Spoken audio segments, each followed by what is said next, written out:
wanna feel, wanna fall in love, wanna give it all up. But you don't want to lose your control.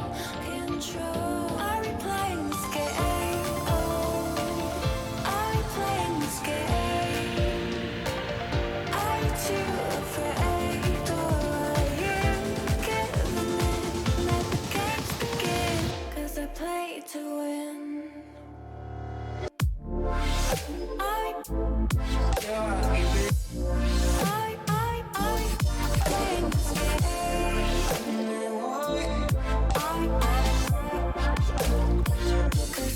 to win. Don't want to lose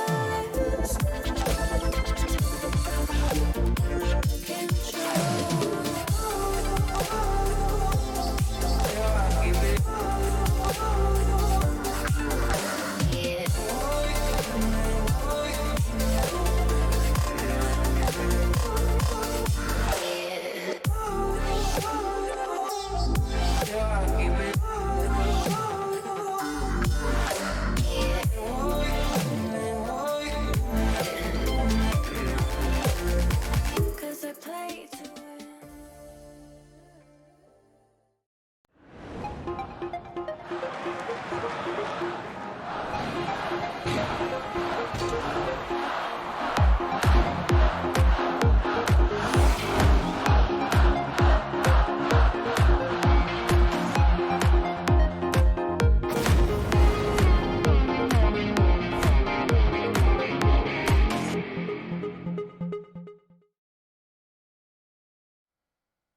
Hello and welcome to day 2 of the Fall Frenzy, the North American Renegade Cup November Monthly. Nexus Gaming is proud to host this exciting event featuring a $5,000 prize pool sponsored by Psyonix. If you're not aware, the Renegade Cup is a collection of 4 monthly tournaments accumulating with the Renegade Cup Finals in February of 2019. This is all sponsored by Psyonix, and that's 4 months of Rocket League, 4 chances to qualify, and tons of Rocket League community content.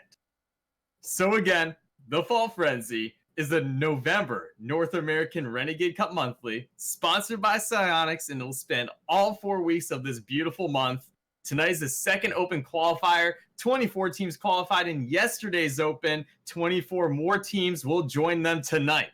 A reminder, if you did qualify, clear your schedule for the next 3 weeks. It's going to get hectic. It's going to be great and fun. Check it all out on smash.gg/fall-frenzy or type !frenzy in the chat.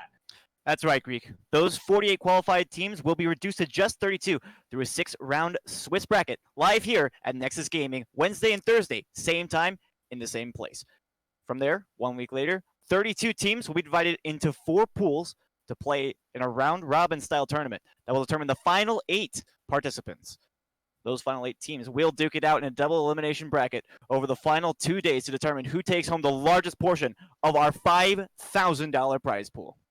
Also on the line are points to determine who makes it to the Renegade Cup Finals this February. And a huge thanks to Psyonix once again for sponsoring this event and allowing us to bring this action to you.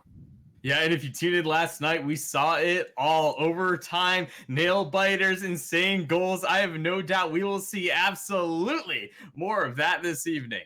Well, you got that right, Greek. Let's dive right in and get the action started. Yeah, absolutely. We have our first matchup this evening. This is a qualifier match, folks. That means the team that wins this one will automatically qualify for next week. The team that loses this one will be knocked down to the lower bracket where they'll have to play to survive. It's going to be, first up, is going to be Flair and the Goats 4. I think it's going to be a very intense matchup. Squid, I'm excited to get back into casting with you. I know you haven't casted in a little bit. You took a little break from it, but I'm glad, honestly, as your friend and as your co-caster, really glad to have you back here. Let's get into this. We're just waiting right now to get right into this game. It's an amazing opportunity to be here at Nexus. I'm so glad that they gave me this chance. And like you said, it's pretty nice to be back in the booth with you. But just taking a quick look at our teams, I have to say that Team Flare, oh boy, I've played against them personally, and it's been a challenge, but I've also seen them on the field playing against other teams, and I will tell you that it is a spectacle to watch that one. But so Goats 4, they're going to have a little bit to look out for, but they did do their work to get here. They 2-0'd their first opponent. Now they're gonna be trying here in this best of 5 to determine who moves on. Yeah, no, absolutely. As we're waiting now for both teams to take the field. I think our wonderful viewers have waited quite long enough now. They want to see this action get underway. Let's get these teams right in here. They're loading up. Squid, take this one away.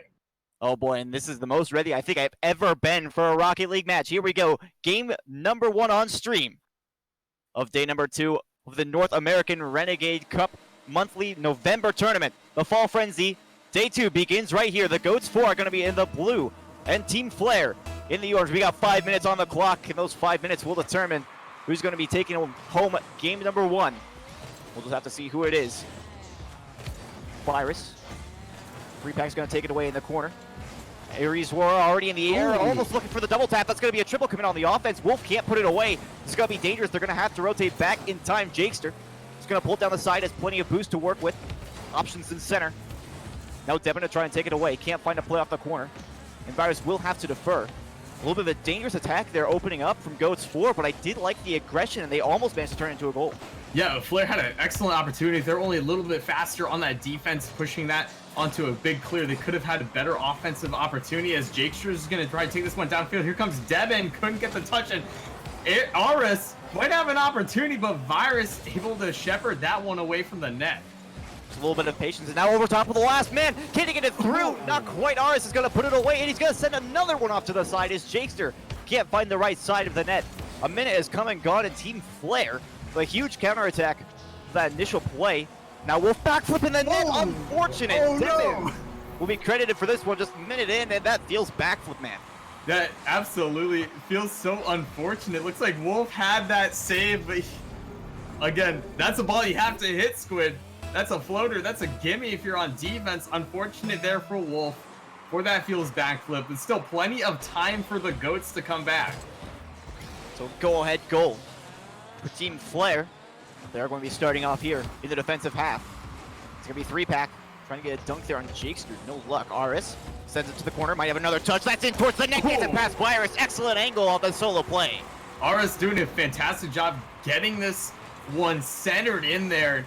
Actually didn't have to do much work. I thought 3-Pack was going to make some contact. Instead, he takes it all the way to the house. And right now, we're tied to back up against like that first goal. You know, that feels backflip. Didn't count.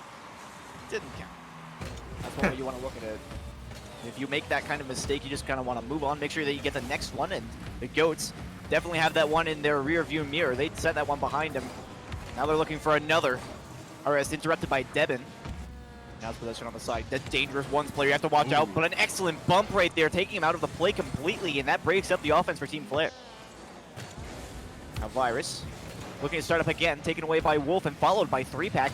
Excellent 1-2 play. They might be able to make something out of this. The center, 3-Pack's looking for the shot, but Jakester is too quick. Excellent defense. And a good rotation from Team Flare to stave that counterattack off. And now Devin, too fast to the ball. He might have another opportunity the other way, but can't get up in time. And leaves it for the opponent. Yeah, the Goats are starting to wake up on this offense. I'm loving the pressure they're bringing as Aris might have an opportunity. Can't find anyone center. He wasn't able to get the right touch on that ball and keep that offense alive as Virus is going to go up. He has Devin. Can Devin get the touch? No. Like the idea from Team Flare, but now a huge miss. Wolf with an open net. Excellently played, reading the play from Devin and puts it through. This is mastercraft from Wolf. Yeah, absolutely. It's a very interesting first game. We're seeing these misses coming out. Wolf, excellent dunk, of course. But we're seeing some misplays on both sides. But hey, remember, this is the first game of the series. Plenty of time to readjust to the other team. It's going to be a little sloppy, but I think both teams are going to clean up a lot in game 2. I hope so, but the biggest changes come at halftime, and we just passed that mark. We'll have to see if one of these teams starts lighting up, and there's a shot on net. Virus with an excellent save coming across the net. Ara's going to try and keep this one in the zone. Looking for 3-Pack off the bar. Now Wolf for the pass across. Puts it away instead, just inside the post. And oh my goodness, the passing plays here from Goats 4, keeping on the consistent pressure. It's beautiful. Absolutely, it's unrelentless, and Wolf could have hit that ball anywhere in the net. Likes to hit it in that corner where he noticed that Virus is actually moving forward, had all that forward momentum, couldn't get backwards enough to make the save. Really great awareness on the offense.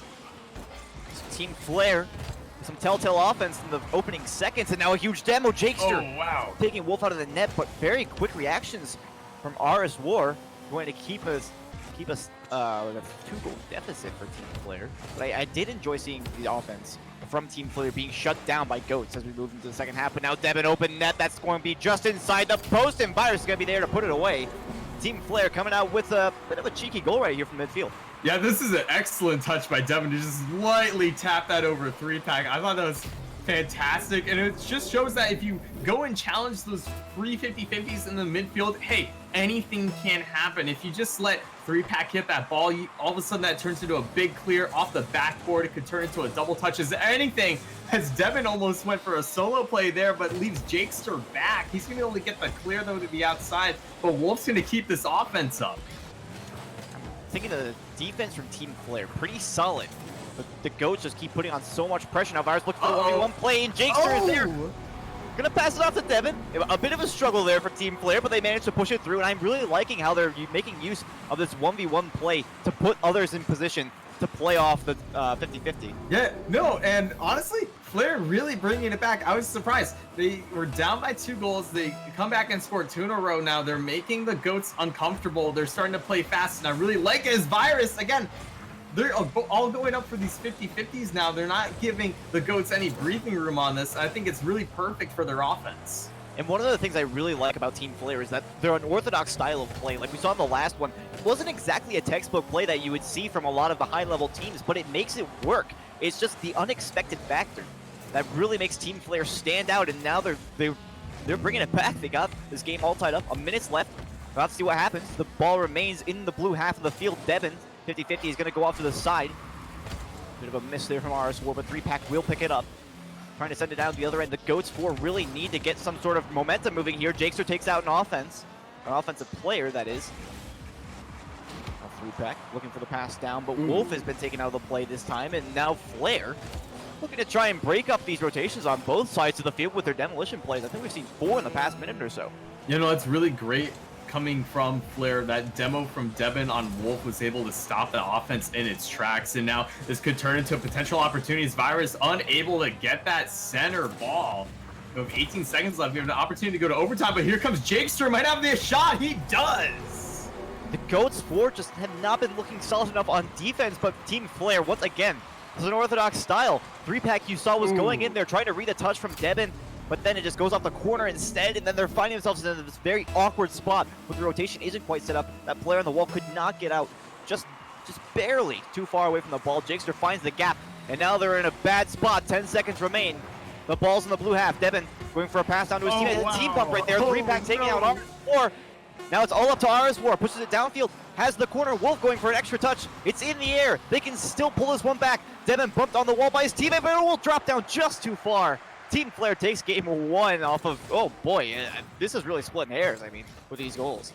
Yeah, no, I feel really bad for the Goats on that team bump at the end there, because it really looked like 3-pack had an opportunity to put a clear way downfield, maybe potentially get a really great offensive opportunity, but give it up to Flare for coming back in this game after being down early. However, don't sleep on the Goats. I think the Goats speed things up in game 2. You saw how early it was in this one when they started that offense really early and they were getting those pass plays on. It really made Flare uncomfortable. So that's the way that they should play in game 2. Get back to that and make sure that Flare doesn't beat you to those 50-50s, especially the ones on your side of the field. Yeah, I did talk about how halftime is the time for teams to really change the pace, and Team Flare seemed to do that. Keeping the possession away from the Goats is really one of their strong points, because we saw the Goats with those passing plays, that consistent pressure in the first half, especially when they got those transitions downfield, making the 1-2-3 passing plays. Once they started pushing that ball into the backboard, Team Flare seems to really struggle with that. So when they were able to really effectively shut down their opportunities to make those kinds of plays, it allowed them to shine, push into the offense, and make those unorthodox plays that I was talking about. That paired with their demos in the second half, I think that's really what pushed them ahead. Yeah, we'll have to see what happens next. It was a close game. It was only 4-3. Let's see what game 2 will bring us. Players are loaded on the field. Let's get right into it. A fresh 5 minutes back on the clock. And Squid, I'm so excited. I want to see this series go all the way. Oh, absolutely. I mean, when do we ever not want to see the series go all the way, to be fair? That's very true. So we have game 2. Like I said, my friend, 5 minutes on the clock. Team Flare leads the series 1-0, and this faceoff is going to... Oh no, Jakester just barely can't make it in time. Devin's going to tap it down in. Jakester tries to make the play, but Wolf is there for the epic save. My goodness, we already have so much action. It's only been 15 seconds of gameplay, but Team Flare is coming out swinging. Yeah, and it might be 15 seconds, but that's a long time in Rocket League time as Virus has to scramble back. It's that ball hit on Devin is going to be a little bit of a floater. And this could prove dangerous as Aris! The voice crack's coming out as Aris is able to get that play. And again with the solo plays, RS able to put it into a spot where he can effectively follow it up. We saw this in the first half using the corner and then doinking it out into the net, this time using the top corner, touching it down and in. Very difficult to defend from, especially when Team Flare is rotating back into that net. They're not quite set yet. Very excellently done. Once again, RS takes the lead for the Goats. Let's see if they can keep it, but Devin is already pushing down the right side of the field. Going out to play on the dunk from RS. Virus can't quite make it in time, but sets it off the backboard. Devin, bit of an awkward touch right there, will not be able to control it. Now 3-Pack is going to be the one to touch it away. Jakester will try and keep it alive, but another telltale. We saw him miss a bit of an open net opportunity earlier on. Granted, it was a very quick ball. That's just something I hope we don't see it to be a common theme. Yeah, no, absolutely. But let's see what can happen. Here, can Virus get the touch? No, these 50-50s so crucial in this game, and the Goats are doing a very good job of this in game 2. Exactly what they had to work on, but a little bit of an awkward play there from Aris allows Devin to free reign. But a lot of midfield action going on right now. Not so much offense as Devin's gonna get a shot. That should have been saved. Instead, it goes right in there. Speaking of offense, Virus finds a nice open spot on the backboard here, and it really makes you wonder, the Goats, with the ball being at midfield, you have to give that kind of respect, especially when you can see Virus coming at the ball. When the passing play doesn't go in your favor, you see Virus coming at that ball, you have to have somebody on the backboard. It's a very easy position to play from, and Devin was able to capitalize, just walking all over the defense. Now looking for another shot. RS will save it away, but now Jakester's in the air, threatens double commit, and it's off the backboard. Devin can't put it through this time. And now a counterattack coming through. RS gonna send it towards the net just a little bit wide, and Virus will send it away. But the Goats, you gotta be careful. You can't make those kinds of double commits. It left your defense wide open, and we just saw why that's a bad idea. Squid, you cannot do that. That almost resulted in a goal for the Goats. They were lucky that Virus was able to get back in time and pinch that ball against the wall, but watch out for the Goats. They are on the attack. 3-Pack can't find RS, who is waiting center, but Wolf might. But instead, Devin's gonna be able to collect, put a shot on net. That's uncontested. The Goats nowhere to be found on this play. It really makes you wonder what exactly happened. Wolf was looking for a pass out in the center, finds Devin instead. Norris, a little bit of a feels backflip at the midfield, and it did look like he might have had a chance to save that ball. Yeah. So once again, the Goats gonna lose the lead to a feels backflip. Yeah, and Squid, it's all about just that little bit of hesitation can mean a lot. As 3-Pack trying to get something going, can he get it? Whoa, Aris taking advantage of absolutely everything that happened on this play. 3-Pack, I love the use of double tapping that one back onto the backboard. Had Jakester and Devin in the air, both trying to play it, and ends up giving that open spot to Aris. For a bit of an awkward spot there for Jakester, but the win on the 50-50 is really what's important there. Virus could not push it away, and it was a little bit of an awkward goal, but Goats will be willing to take it at this point. Oh, excellent passing opportunity there. 3-Pack trying to find Aris. Just barely closed out. Now taking Virus out of the play. Wolf has another touch on this ball. Is going to try and push it onto the backboard. Devin, nicely positioned there to send it away. And Team Flare, we've been seeing a lot of defense out of them in this second half so far. There's only a couple of seconds on that second half, so I'm not really sure if we can judge that. But I do like to see the Goats coming back that little bit, but I want to see some more passing plays like we saw in the first game. No, me too, and I think that these teams are relying too much on these backboard shots because, they work great when your defense isn't going up for them.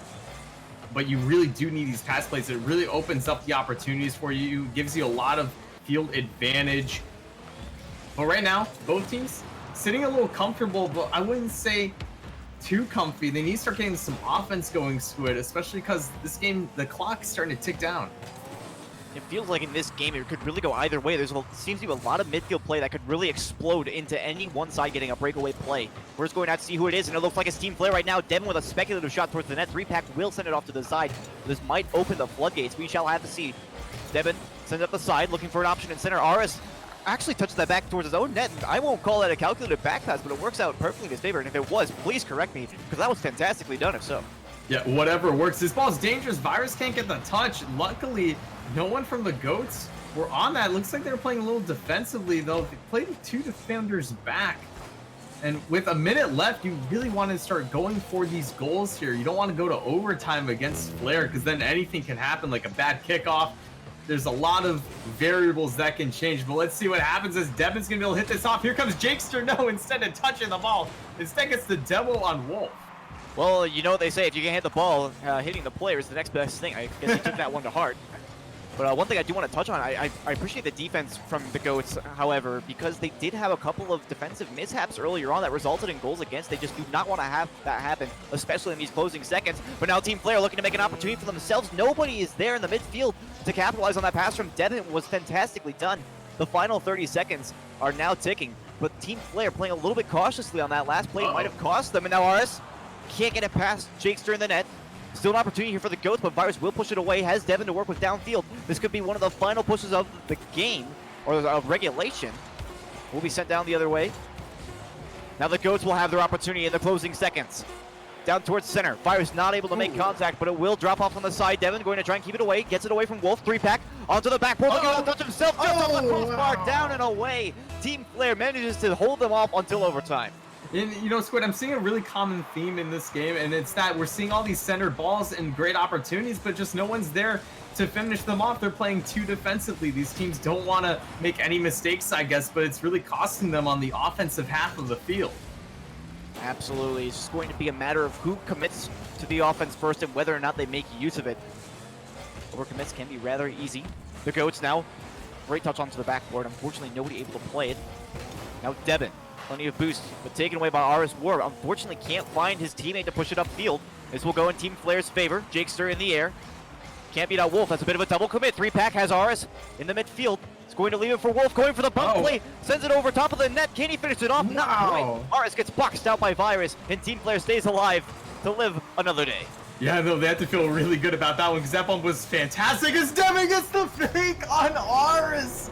Look at this play. That was fantastic.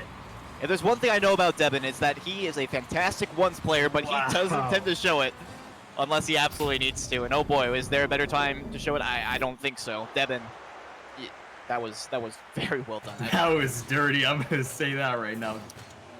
Excellent mind games coming in from Devin to take that one away. Now, Flare with the 2-game advantage or reached match point. Now, folks, remember, we're streaming only best of 5s tonight. So the Goats not in a great spot. They have to win the next 3 in order to auto-qualify for next week. But I will say the Goats, they managed to keep it to a 1-goal game both times, and they actually outshot Flare this time around with 10-8.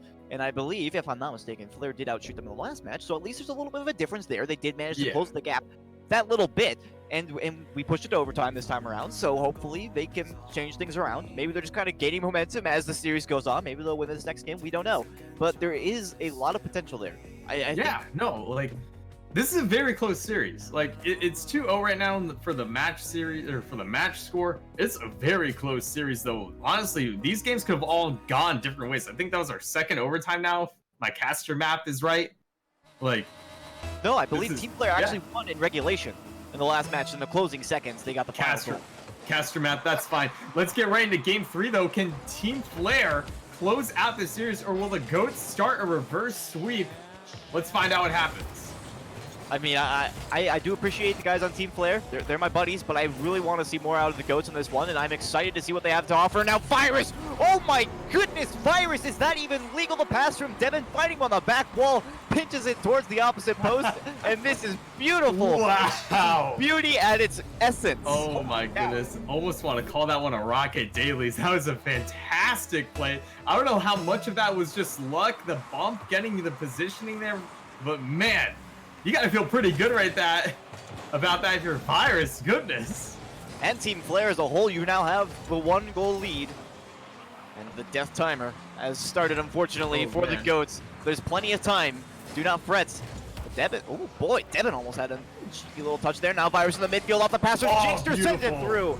And Virus is back on the striking advantage, but Flare are working excellently as a cohesive unit. Man, Squid, this is exactly what Flare wants to do. These pass plays are impeccable. They're opening up this Goats defense, and they have no answer for it so far. Now, still plenty of time left in this game. 4:20 left on the clock. That's a lot of Rocket League left. So give the Goats a chance. There's plenty of opportunity for them to make a comeback. Team Flare trying to shut down that opportunity early on, but Jakester unable to push past. We shall see. Goats a little bit of offense now. Their first shot comes from RS War. Now an excellent touch there from Wolf. Jakester has to tap it up back in the center. Devin is there to touch it away, though. Team Flare playing a pretty solid defense of those couple of shots, but I did like what I was seeing from the Goats there. Some consistent offensive pressure. Now Wolf towards the net. 3-pack can't make the read. And a missed opportunity right there. RS War will keep it in the zone, but the Goats just looking a little bit shaky, trying to go for that read just maybe a moment early. Yeah, and Wolf has to watch out here. He can't go back. He's the third man. He can't go for those kind of plays, but he's going to try and make something happen on its own. Let's see if he can get this one to RS, who's centered, but man, Devin going up, coming out of nowhere to stop this offense, and right now the defense coming from Flare is just really strong. I think that's really on the back of Devin. He seems to be making all these high-flying plays. Right there, you can see him defending the backboard with ease. And he seems to be making a lot of those plays coming across and defending those passing plays coming off the backboard and X and Y and Z. Honestly, he's just everywhere when it comes to the defense. So got to give a huge shout-out to him there, but the Goats are not giving up quite yet. They're pushing it back down onto the orange side of the field. We'll have to see if they can make something work. Now Devin bumped out the play. RS War, 1v1 against Jakester. Goes low, but Virus is there. Wow. Team Flare, once again, playing as a comprehensive team. They're doing so well. No, they are, and that was an excellent opportunity without a doubt for the Goats. Let's see if 3-pack can score. He does. Nasty upper 90 shot. That was an excellent serve coming in from RS, too. And the Goats, they're saying, oh yeah, you guys can play as a team pretty well, but so can we. We're just going to absolutely hammer this one straight into the top right corner. Probably the farthest to the upper right-hand corner as you can get without it going out, to be perfectly fair. And now they're back in this one. Only a 1-goal deficit. There's still plenty of time. And I've said this before in this series. The biggest changes come at halftime, and we haven't even reached it yet. The Goats are starting this comeback before they even have the biggest mindset change for both teams. A Wolf in the air. Can't quite get that double tap. Been a pretty good angle, but now Virus finding Devin upfield, looking for a quick counterattack. Nice touch off the wall, but Virus is still threatening. RS Ward does manage to push it out and away. Would have been a great opportunity if they had somebody to go for it, but 3-pack will continue this offense coming off the corner. Defensive midfield play, RS War will be able to keep it off to the side. A dangerous spot. Virus can't quite get the read on the touch there from 3-pack, but I'm like, the Goats are winning a lot of these clutch 50-50s. I'm noticing in the orange corner we just had a moment ago, and now in their own half, they're looking a bit more solid than they did in the first half. I'm hoping that that's the nerves and the shakiness from the first half really worn off. Yeah, no, really, Squid. There's a lot of time has passed since those first 2 goals coming from Flare, but they are running out of time. The infamous Squid's death timer, which I haven't heard in ages. I'm so glad to hear it again. But you know who's not glad? It's the Goats, and they have to be careful as Wolf's gonna go up for them. Oh, he does! Wow. You gotta give a lot of credit here for Wolf, but a lot as well to RS War. Picking that spot on the backboard, honestly, he could have picked anywhere, but he chose the spot that would make it most center, and he realized that he had all the space to work with, and then Wolf is able to put it in such a good spot. I mean, sure, it could have been better, but he picked a spot that's good enough to get it away from the defenders. And we just focus on the positives, right? The Goats have to be taking that, and they really got to move this forward. You got a minute and a half. You can still win this one in regulation. Take that first game of the series for yourselves and make sure that you don't go home right now. This is a clutch moment. I hope the Goats really makes use of this momentum. Now, right, they're getting boxed in their corner. Virus, excellent win on that 50-50 from 3-pack. A little bit of a dunk at that. Now Wolf with an option, looking for 3-pack, but I think there was a miscommunication. Looked like he might have been going for a bump, but either way, the Goats are looking way more solid than they have before. Now Wolf, opportunity here. Wolf! Can't quite find the back pass from 3-pack. Finds RS War, but goes a little bit wide. They will drop it over to Virus, but the Goats coming back like that first half of game 1, putting on all this pressure. It's so great to see. Yeah, and they scored 2 uncontested goals here. They have a lot of time left. They're on the offense. They're trying to win this one, not bring it to overtime. But let's see if Jigster has anything to say about that. And Devon's going to be able to one to collect, but again, just hesitating just a little bit, and it gives Wolf an opportunity. The pace definitely amping up here for the Goats. 20 seconds now remain on the clock. RS4 can't win this one. 2 defenders back though. Wolf connecting with 3-pack. Gonna try and push this one upfield. Wolf with another touch onto the back wall. Devon can't make the read. Virus goes around the ball just a little bit. This is an awkward situation. RS4 is going to take it away. We have the final 10 seconds and a great opportunity right here. Gonna try and touch it down and in. Can't get there in time. 0 seconds. Devon touches it downfield. Looks like it's gonna drop here. RS4 will let it drop into overtime. They're gonna take their chances. Overtime again. Let's see if the Wolves... If the oh, it's one of those nights, Squid. Let's see if Flair has anything to say, or if the Goats, not just the Goats, but the Goats 4 can bring back this series and start the reverse sweep as Wolf trying to find someone center, but 3-pack was there, but he couldn't get that pass by Devon. And right now, starting off early, this Goats offense, I'm really liking the pressure they're putting on Flair. As Wolf again is able to put a shot on net. And Squid, this is a big change from last game. Absolutely. We're only 30 seconds in. We've seen plenty of offense, but now, might say some the other way. Flair, we're not able to make a team play happen right there. But the Goats going to push ever relentlessly. Wolf, excellent touch, gets it past one. Virus is there for the save. This could still turn into something. RS War, still actionable in the zone. Doesn't commit for that one off the wall. Now Devon looking for the shot. Oh my goodness! Wow. Seemingly out of nowhere.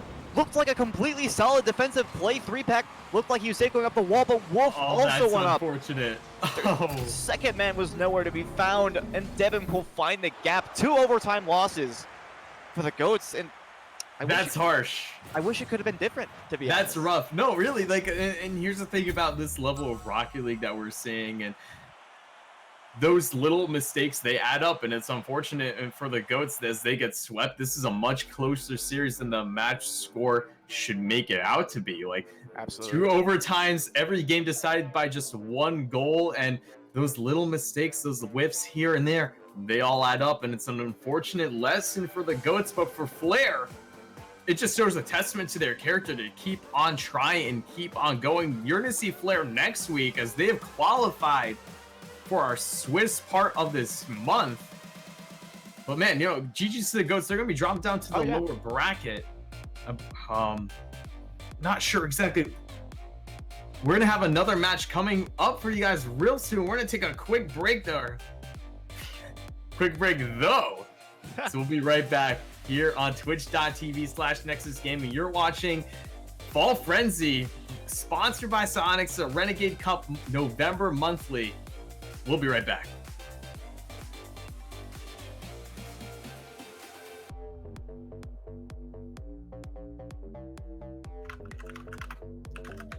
EXT. Ads.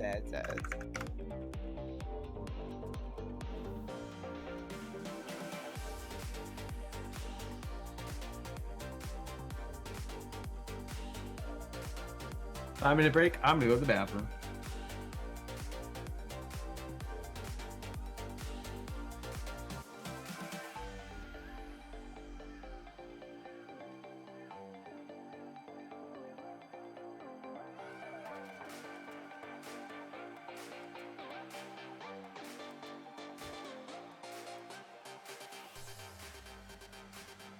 Why did Mal say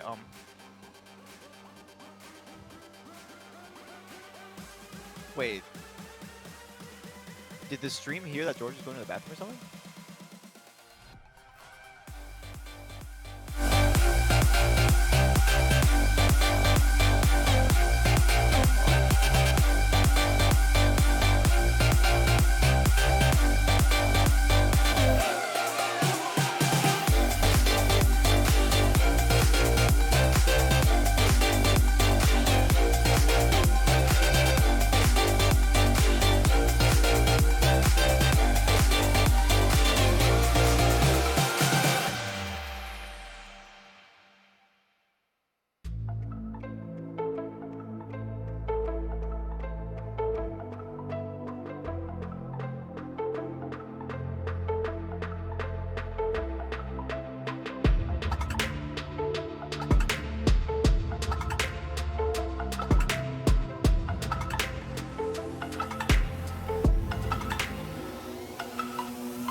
Welcome back, everyone, to the Fall Frenzy, a Renegade Cup monthly. No, yeah, it is a mouthful, Squid. Honestly, it is. But You want to try it's again? the North American Renegade Cup monthly for November, sponsored by Psyonix. And you know what? I just gotta boast it out there real loud. That's how you get it out there, man. I'm excited for this one. We have another qualifying match, and I think y'all are gonna enjoy this because. Oh man, I'm gonna have a lot of fun calling out this team name. We have the Ball Busters and Reversal Esports. Squid, I'm hoping this is another close one. Again, we want a 5-game series. We know we saw a sweep last time. I think we want to show everyone a sweet 5-game series. Make it last real good. Remember, folks, roast me and Squid in the chat tonight. It's fun. Squid. Hey, I said speak for yourself, okay? All right. Absolutely, but please, these players working so hard. I love the Renegade Cup monthly format so much because we see the same teams every month. And I was casting last month for Project Phoenix, and it's so awesome to see all of these teams returning, going through the qualifier. It makes me wonder, what are they improving on? Are they getting better?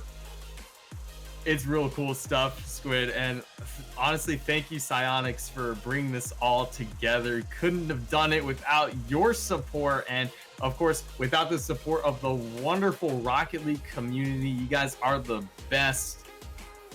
And man, Squid, we're just waiting right now for this lobby to get set up, but I think we've seen some great Rocket League so far tonight. Oh yeah, absolutely. Like you said, we saw a 3-0 sweep in the last match, which is obviously, you would think, resident sleeper. But if you stuck around and you watched that match, then you know for a fact that it is not the case. Team Flare and the Goats 4 taking it only 3 games, but it might as well have been 9. It might well have been 9. No, you're absolutely right. It was a close series. I know 3-0 match score. To the outsider looking in, looks like a just standard sweep. No, all those games decided by 1 goal. It was as close as you can get. Well, obviously, absolutely. As close as you can get without going to Game 5, which I'm still a little bit on edge because we didn't get to go to Game 5. That was disappointing to me personally, and I hope it was disappointing to you. We'll get a 5-game series, and you know what? I bet it'll be this one. The players are loaded in, I believe. Nope, my caster math is wrong. Of course, What's that even? You can't blame caster math for that. We're just waiting for all of our players to load up in. Well, I mean, you can't blame the caster math on that. It would just be a little bit strange, I suppose, is the word we're looking for. But we do have the players now, so thankfully for George, we don't really have to ramble on with this any longer. But we're gonna have Squid. Let's get right into this one. The teams are loaded up. Squid taking away my beautiful play-by-play. Oh, thank you. Let's go in this. We got the Ball Busters in the blue and Reversal Esports in the orange. And oh my goodness, they might be busting something, but it's going to be the opposing players.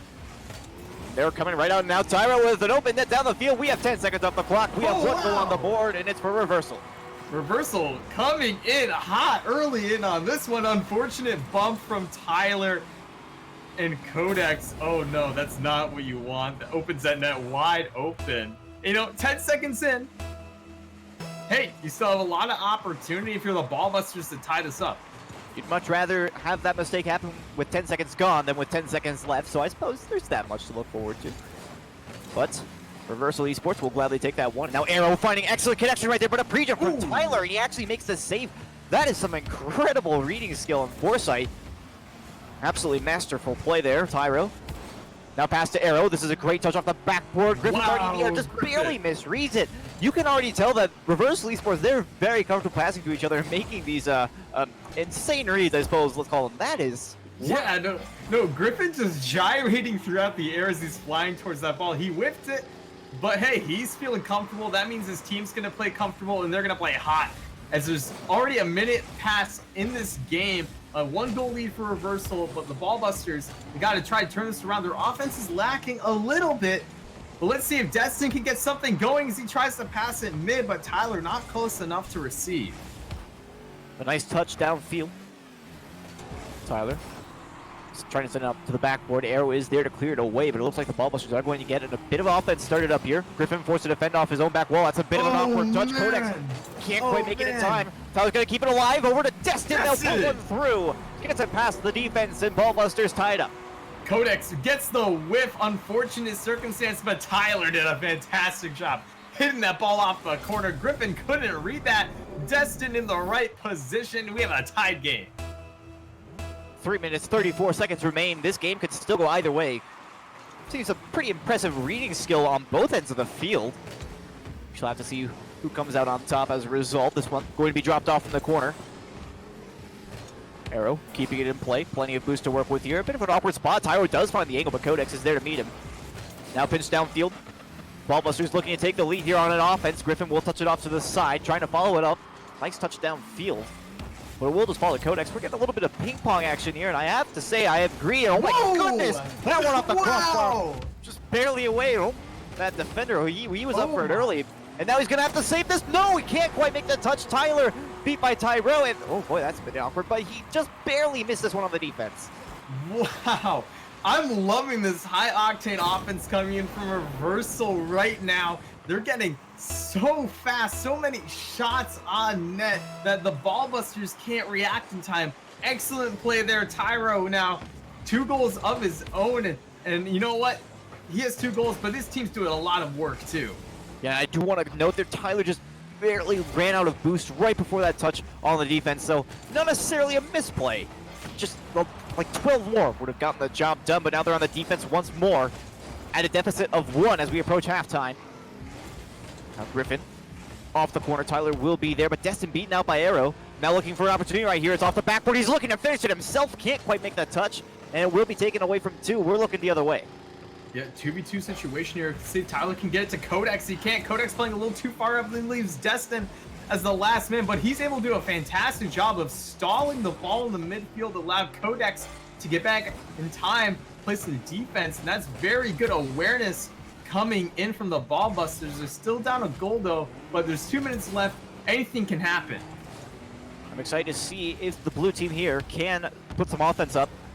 Looks like they're trying to do just that. Excellent dunk here from Codex, but it will bear no fruit. Arrow sends it away. A Destin to follow, and Arrow once again on the backboard this time. Griffin being taken out of the play. Tyro has to make sure this one gets away. Now he's looking for a double tap himself. Can't find it. Arrow gets shut down by Destin. Wow. Tyler now off the wall. That one goes dangerously towards Griffin, but the post saves him and sends it back towards center. Oh my goodness. What a defensive chain there for Ballbusters, and they had some pretty good defense earlier on, but I have to second that statement. They are doing outstanding on their own half of the field. Yeah, and you know what? The Ballbusters could have an opportunity. Destin able to take advantage. No one back on defensive reversal. It's because the double commit in the corner there from Tyro, and Griffin opened that net wide open. Destin just had to drive up in there, tap that one in. And I'm about to say this, Ballbusters are doing fantastic on defense. I know they let in 2 goals, but if you look at the stats, Reversal has 7 shots on net for only 2 goals. Ballbusters, they only have 3 shots. We're now another shot coming on. Griffin there. out of the midfield pass from Tyro. That is a textbook 1-2 play. Very well done. Excellent indeed. Tyler got baited out of the net. Tyro, fantastic play to dump that middle for Griffin to take advantage and throw that one in. Just the little plays here and there really make a big difference in this game. Only a deficit of 1 now, though, as we approach the 1-minute mark. Destin finds Codex, now moving upfield. Destin again, shut down by Arrow this time around. Off the wall, trying to push this one upfield. Excellent bump right there from Griffin, trying to send it back towards center, but Codex is there for the pass interference. Now is a great option right here. Tyler's in the midfield, shot towards the net. Excellently weaving through all 3 defenders. And this is the kind of passing plays that you'll love to see. Codex, even with no boost, manages to make it work. Yeah, and honestly, one of my favorite quotes from one of my favorite players in the scene from Floms, he tells me this all the time: boost is a crutch for bad players. Now, I don't know how true that is, but you don't need boost to make these fancy plays happen. You need awareness and great timing. You can get anything done, and that's what happened for the Ballbusters there as they tied this game up. Awareness, great timing, and good teammates as well, and in this case they have all 3. Now they're looking the other way. Oh my goodness, that's an open net. Crossbar saves the day. Reversal Esports, oh my goodness, they almost lost out on their opportunity to keep this one tied, but the crossbar is there. The one and only defender will not move for anybody achieves. You gotta remember that one. Now Tyro Out towards center, finds Griffin, but it's just a little bit wide. Now Tyler off the backboard. Arrow has an opportunity to finish it off. There's nobody home. Puts it through. 8 seconds left. Oh my goodness, if there's one way to score a goal in the last couple seconds of regulation. Wait, remember, this is the same exact way Game 1 ended in regulation of the last series. With You're right. My Yeah, no, the double commit coming out in front of the net, opening it wide open for reversal to take the lead. But hey, there's still some time left. Let's see what happens. But right now, it's not looking so great for the Ballbusters. They have to bring this one downtown. Can they do it? As Tyler, no, he can't. Reversal Esports. We'll take game 1. The similarities are actually uncanny between the last series and this one. It's ridiculous. Reversal Esports with a total more offense in terms of shots on as opposed to Ballbusters. But Ballbusters, obviously, they showed some incredible offense there in the second half. This is basically a carbon copy of the last series. Reversal Esports wins 4-3, scoring the last goal within the final couple of seconds of the game. And my mind is blown right now, ladies and gentlemen. This is ridiculous. Let's hope that doesn't end in a sweep, though. We want to see that 5-game series, of course. And for Reversal, I'm really liking what we're seeing so far. The Ballbusters, they have to wake up from this one. They're down a game. That's okay. That's only game 1. Both teams have felt... I gotta watch what I say. Both teams got a feel for each other. Oh, goodness. Well, that's the Ballbusters. Oh, boy. Trying to take advantage here. There's 5 minutes on the clock. Here comes Tyler. Can he get the double tap? He can. And a great force there from Arrow, making him try and hit that ball a little bit too early, or a little bit earlier than his liking. So a bit of an indirect defense right there. Arrow does make it happen, though.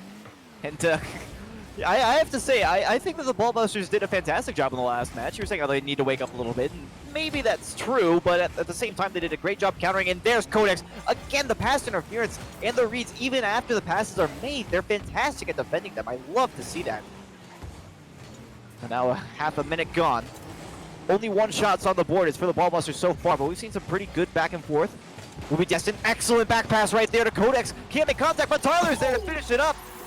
And I have to watch this one again. I think Reversal got tangled up on each other once again. And again, like, Squid, just so many ways this could have gone differently for Reversal. Griffin going up, couldn't get the touch, the clear on the ball, whiffs it, and that just brought up more opportunities for the Ballbusters to take control and score this early goal. And I bring this up so often, but yes, it is the little things, Squid, and they add up. We shall have to see if those little things add up for Reversal as they get their first shot on the board right there. Will be easily saved away, but now double commit on the side. Tyra's going to mop that one up expertly. And if there's one thing I know about these teams, they're great at making use of the double commits on the other side of the field, but they can't seem to stop themselves from double committing. Yeah, and that's really the unfortunate thing, Squid, because that's where most of these goals are coming from. It's all these double commits, and it's creating opportunities that wouldn't otherwise be there. Now, if all the teams playing in this cup, in this monthly, were able to fix that problem, we'd see much lower scoring games. And then again, these teams have to start relying on those pass plays to get those shots on net. So just something to be aware of. Now a tied game. Minute and a half about is gone. They're onto the backboard. Can't get the touch as Destin, but Codex is there to touch it away. Great speed to that ball. Now Tyler looking down the other way, but Tyro with a nice easy clear off the backboard, and I think that's a common theme. The backboard plays seem to be relatively useful on both sides of the field. Ballbusters and Reversal both putting their fair share of balls onto the backboard as we see another one fly towards the orange wall. Now there's Tyler. Can't quite get that one underneath the crossbar, but a huge double commit there from Reversal Esports. That's something you can't, once again, there's a lot of double commits here. Yeah, there are. Yeah, there are, Squid, and it's getting really interesting because when these double commits happen, sometimes it's not a guarantee that the other team's going to take advantage, like right what just happened. The Ballbusters had a fantastic opportunity to open net, but they couldn't get the score to take the lead. And, you know, all these opportunities, they're there, but they're not going to come out forever as Griffin barely gets a touch on that one. Get that clear away. And with half the game left, this game is still in a lockstead match. We're still tied. We might not be tied for long, though. Tyler's going to get a freebie down the field. Of course, that's Caster's Curse at its finest right there, and we have to wonder what exactly happened to the defense right here. Looks like everybody else thought that somebody else was gonna. Griffin and Arrow both went for boost on that play. It's actually really funny how it worked out. It opened the goal up so nicely for the Ball Busters. Both defensive players on opposite edges of the field couldn't really mess that one up. And right now, I have to say, oh my goodness, Codex! Wow, what a save and what a read! Dang, that was a close one. Now moving down the other way, Tyler will shut it down. It's a quick return to what we were talking about earlier. I think the only thing worse than a double commit is not going for a ball at all that you probably should be. No, really, and that can really mess up your offensive rotation, especially because you were the number one man, and now all of a sudden you're making your number two man the number one man, and you're not rotating back still. Like, that's gonna open up opportunities for the other team. Oh as boy! Tyro, had a shot opportunity. Unfortunate there as Griffin accidentally gets in front of that one. Tyler trying to find Destin. Can he do it? No, that ball's gonna bounce way wide. Tyro to collect, just has to get it past Codex, who can't. It looks like Reversal is going to be able to collect this one. But a most unfortunate play there on the passing earlier. It was supposed to be a 1-2-3, but ended up going up to a 1-2-3-1. Bit of a mistake there, but I really do think they had an opportunity on the net, so it's very unfortunate to see that happen to Reversal. The Ballbusters will walk away unscathed from that play. We'll have to see. They are on the orange half of the field quite solidly right now. Griffin will be taking this one away from Destin. That's a solid clear into the other half. No boost in the tank, though, and now with 1 minute remaining. Reversal Esports are going to have a little bit of work to do. There's a nice pass. Arrow finds Tyro in the air, but can't put it through. Now Griffin for the shot on. Tyler's there. Has to get Destin, and it will be sent away. The Ballbusters stand strong. Time running out for Reversal, but this could be the play they're looking for. Arrow trying to get the bump on Dustin. It works. Tyro able to collect. What an excellent read. When in doubt, physical play. Arrow goes straight up on the wall, reading it 100% of the way. Destin, he still made an effort of that one, and you can't blame him. He realizes what the stakes are, but that bump play was just too good. Reversal going to be tying it up. Just over 30 seconds remain. Now Codex, oh boy, that was a close one. Tyro is able to keep it out. But they're not quite done yet. The blue team is pushing ever as hard as they can. Destin taking air out of the play, but Codex a little bit too eager to go up on that one. Now Griffin has Tyro to work with in the midfield. This one gets past one, but Destin is there to follow. This one drops off in the corner. Tyro's up in the air, beats out one.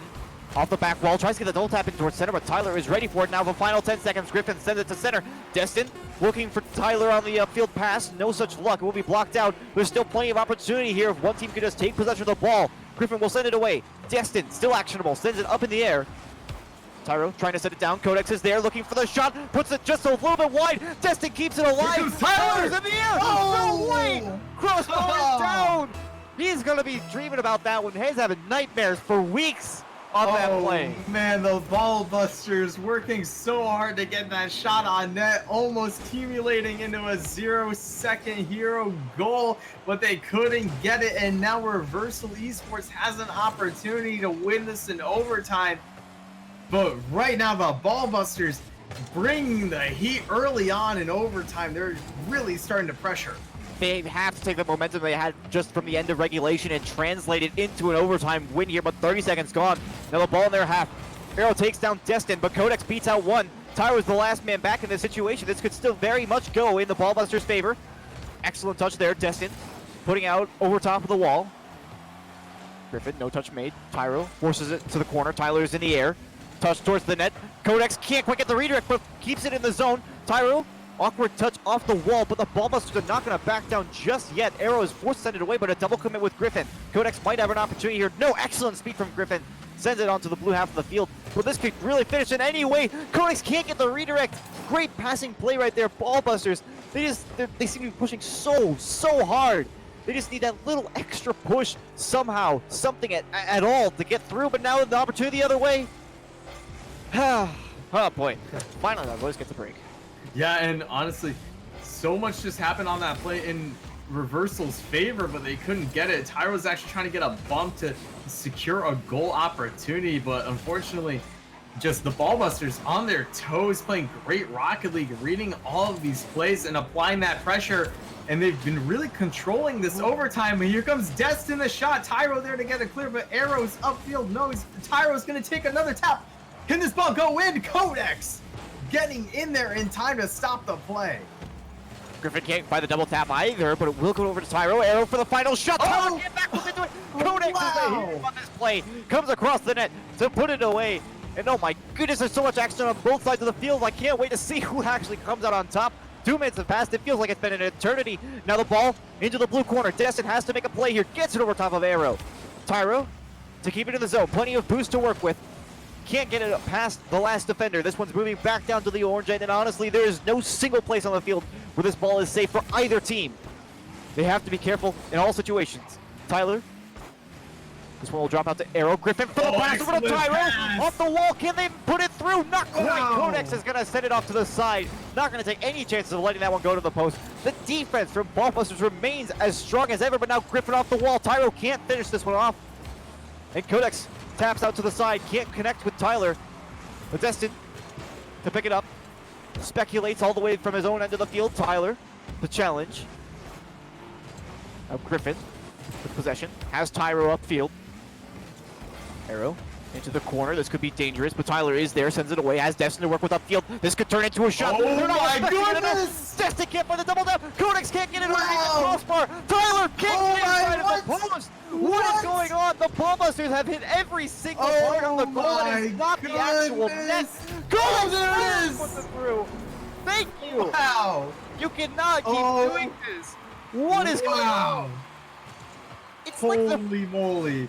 Ballbusters That out was- here. What?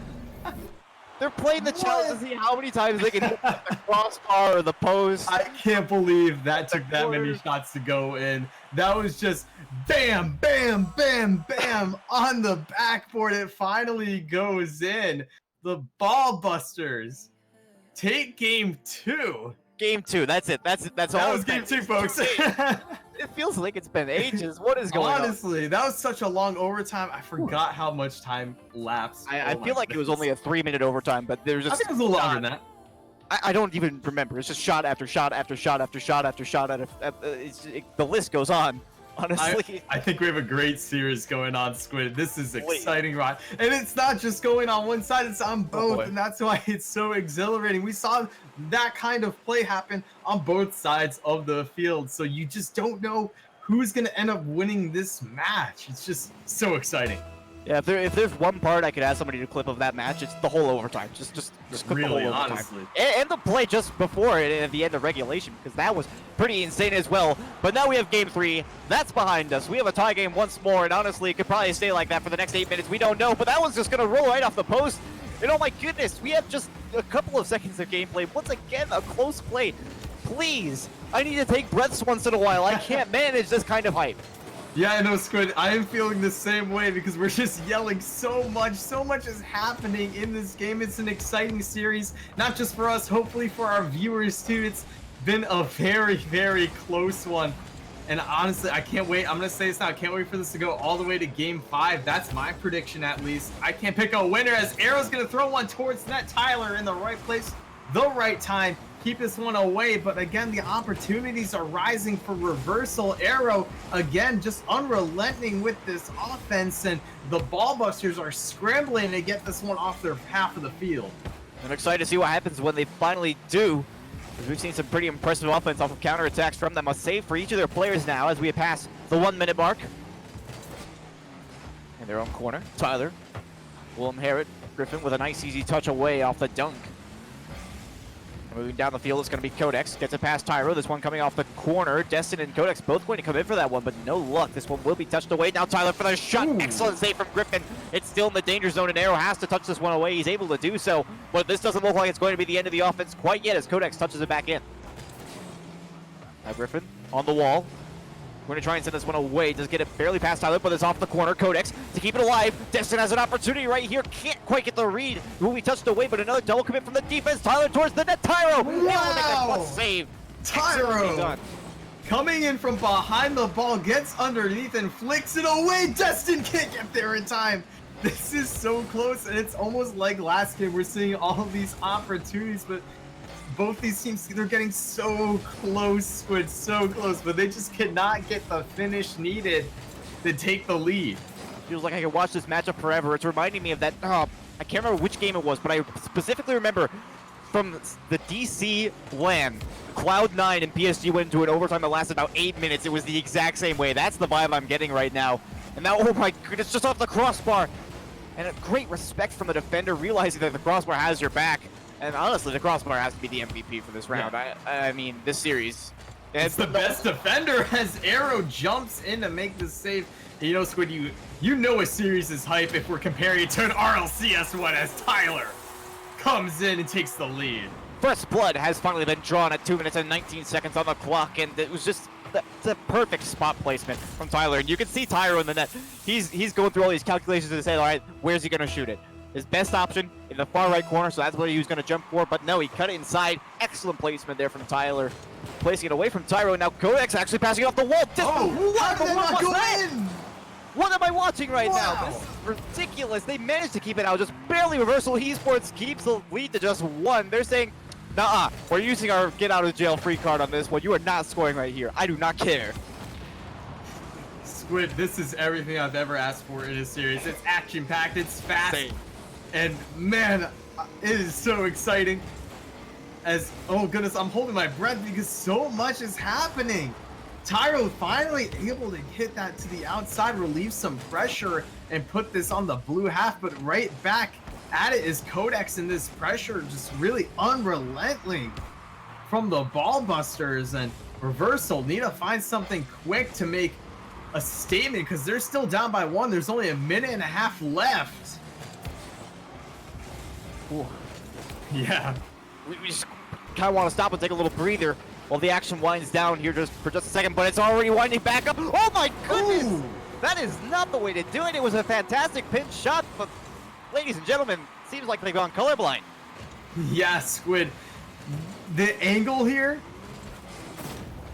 that this ball pinches off, so unfortunate. Oh man, I feel real bad right now for the ball busters because you know this game is so close. As this ball's gonna go towards net, Tyro gets there in time. Ooh. Ooh. well and truly their own greatest enemies. Just right now. rough, just rough. It's a bit of rough. So getting F in the chat, but here we go. Tyler can't get this one under the crossbar.